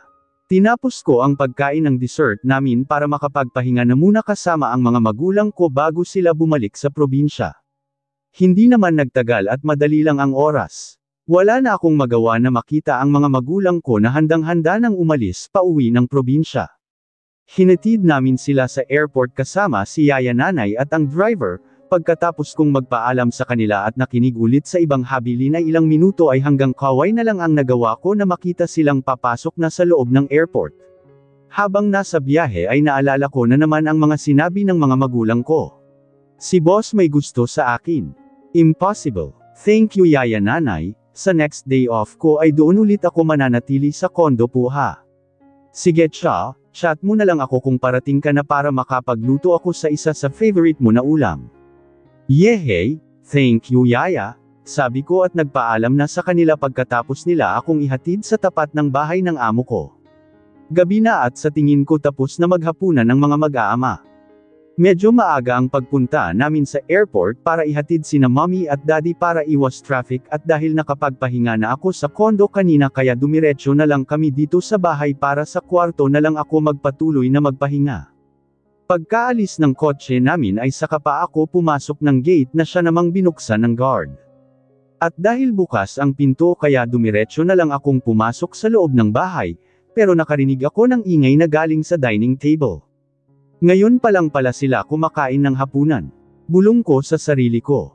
Masaya akong pumunta sa kusina para batiin sila na nakarating na ako ngunit pagdating ko sa dining table ay nakita ko silang masayang kumakain. Hello everyone, I'm home, natigil ang sasabihin ko na may familiar ako na nakita na kasama ng mga mag-aama sa hapagkainan. Ang babae, hi Yaya. Unang nakakita sa akin ay si Lycethia. Napalingon si boss sa gawi ko at ang babae. Come and join us, we're having our dinner late. Dagdag pa ni Lycethia. Ngumiti ako sa kanila. Good evening, and who is she? Matare na tanong ng babae, may pataas pa na kilay, tama ako siya ang babae na nasa airport kanina. Who is she at ano ang ginagawa niya rito? Bisita siya ni boss. Tita Janessa, siya po ang bagong yaya namin, si Yaya Lingling po. Yaya Lingling, si Tita Janessa po, ang girlfriend ni Daddy. Natigilan ako dahil sa sinabi ni Amalthea sa bandang huli. Sinulyapan ko si boss na wala namang imak at ang babae. Nagulat lang ako, may girlfriend pala si boss. Ganoon ba? Hi, wika ko sa babae pero umirap lang ito sa harapan ko. Napangiwi na lang ako sa ugali niya. Anong nakita ng boss ko sa kanya para magustuhan siya? Maganda siya, oo dahil totoo naman talaga pero ang ugali ay sobrang magaspang. Kung mataray siya aba, huwag niya akong subukan dahil hindi ko siya uurungan. Mataray siya, mas mataray ako no. Hindi lang halata. Kumain ka na po yaya. Ngumiti ako sa mga bata at tumango sa tanong ni Lysethia. Yaya na ang tawag nila sa akin dahil tapos na ang pagpapanggap namin doon sa bakasyon namin sa probinsya. Tapos na thank you, and akyat na muna ako sa itaas. Paalam ko. Sige po yaya lumingon ulit ako kay boss pero wala talagang imek siya at nagpatuloy lang kumain at ang babae ay papansin masyado sa boss ko pero hindi naman pinapansin. Magkasintahan ba talaga ang dalawa? Bakit parang bisita lang ang babae? Or marahil ngayon lang ulit sila nagkita kaya parang awkward silang dalawa? O baka kanina ay shit, anong itong nasa isip ko? Bad lingling. Dilit-dilit nagpaalam ulit ako sa kanila at tatalikuran ko na sana sila na magsalita ang babae. Did you hear me? Kung talagang yaya ka ng mga bata, bakit hindi mo muna sila bantayan o hihintayin bago ka pumanhik sa kwarto mo? Para ano? Matulog agad. Aba, ang swerte mo naman, dapat hindi ka pinapasahod ng ganyan lang ang ginagawa mo. Tuldok panipit. Ano ba ang pinagsasabi ng babaeng ito? It's okay Tita Janessa, kaka-rating lang po ni Yaya and we can take care of ourselves naman po. Pero Amalthea, stop it and eat your food, malapit na rin tayong matapos. You may go now. Hindi ko alam kung ako ba ang tinutukoy niya pero umalis din naman ako sa harapan nila. Hindi ko kayang tingnan ang pagmumukha ng girlfriend ng boss ko. Baka kakairap sa akin ay mabatukan ko iyan na wala sa oras. Pagkarating sa kwarto na tinutulugan ko ay agad naman akong nagtungo sa banyo para maligo at nang makatulog na. Habang nasa ilalim ng shower ay hindi pa rin mawala sa isip ko ang nalaman. May girlfriend pala si boss, bakit hindi nabanggit sa akin? I mean, wala akong narinig simula na magtrabaho ako rito that they mention her name. At ano naman sa akin kung hindi niya sinabi? Hindi naman ako nagtanong kung may girlfriend, sa ngayon lang ako curious. Hayes, bakit ko pa pinuproblema ang bagay na iyan, hindi ko naman siya gusto para nagkaganito ako. Kaso, naiinis ako sa boss ko na yon. May pakis ka pa sa noo sa akin doon sa bakasyon natin, tapos malalaman ko lang na taken ka na pala. I hate you. I hate you. Mariin na sambit ko sa sarili ko habang naliligo. Kung may makakita sa akin ngayon ay baka sabihin nila na nababaliw na ako dahil ang kinakausap ko ay ang haligi ng banyo, matalim na mga tingin ang pinukol ko, kawawang wall. Nagmamadali na akong naligo at baka tuluyan na akong maging tigre. Nagbihis na ako ng bagong damit pagkatapos maligo. Siguro tapos na silang kumain dahil wala na akong naririnig na ingay sa labas at nasa kwarto na nila ito. Nakahiga lang ako sa kama pero hindi pa nakapikit ang mga mata at dilat na dilat. Gusto ko na sanang matulog kaso nga lang nauuhaw naman ako. Kanina pa ako pabalik-balik ng higa. Kaya bumangon ako sa kama at bumaba. Nagtungo sa pinto para makalabas ng kwarto. Diyan kaya natutulog ang girlfriend niya sa kanyang kwarto. Hindi pa sila mag-asawa tapos nagsama na sila sa iisang kwarto. Sabi ng mga magulang ko na huwag agad magsama sa iisang bubong o kwarto lalo kapag jowa pa lamang kayo, dapat kasal muna. At anong paki ko kung iba na ngayon ang paniniwala nila? Sok. Umirap ako sa kwarto ni boss ng ilang beses at bumaba ng hagdan. Wala nang ang tao sa salaman o kusina, lahat ay nasa kwarto na nila at baka lahat nagpahinga na. Dahil bukas naman ang ilaw sa labas ng bahay at may buwan ngayong gabi ay hindi na ako nag-atubili pa na buksan ang ilaw. Linam lang naman ako ng tubig at aakyat din agad sa kwarto ko. Binuksan ko ang ref at kinuha ang pitcher na may lamang malamig na tubig. Tumayo ako ng tuwid para may sarado muna ang ref. Humakbang ako pero laking gulat ko na may naapakan ako na paa. Pagtalikod ko para makita kung may tao ba sa likod ko at dahil tama ako ay sisigaw na sana ako pero tinakto niya ang bibig ko gamit ang palad niya. Don't shout. Sa sobrang takot ay tumango naman agad ako. Ayoko pang mamatay ng maaga kaya sumunod ako.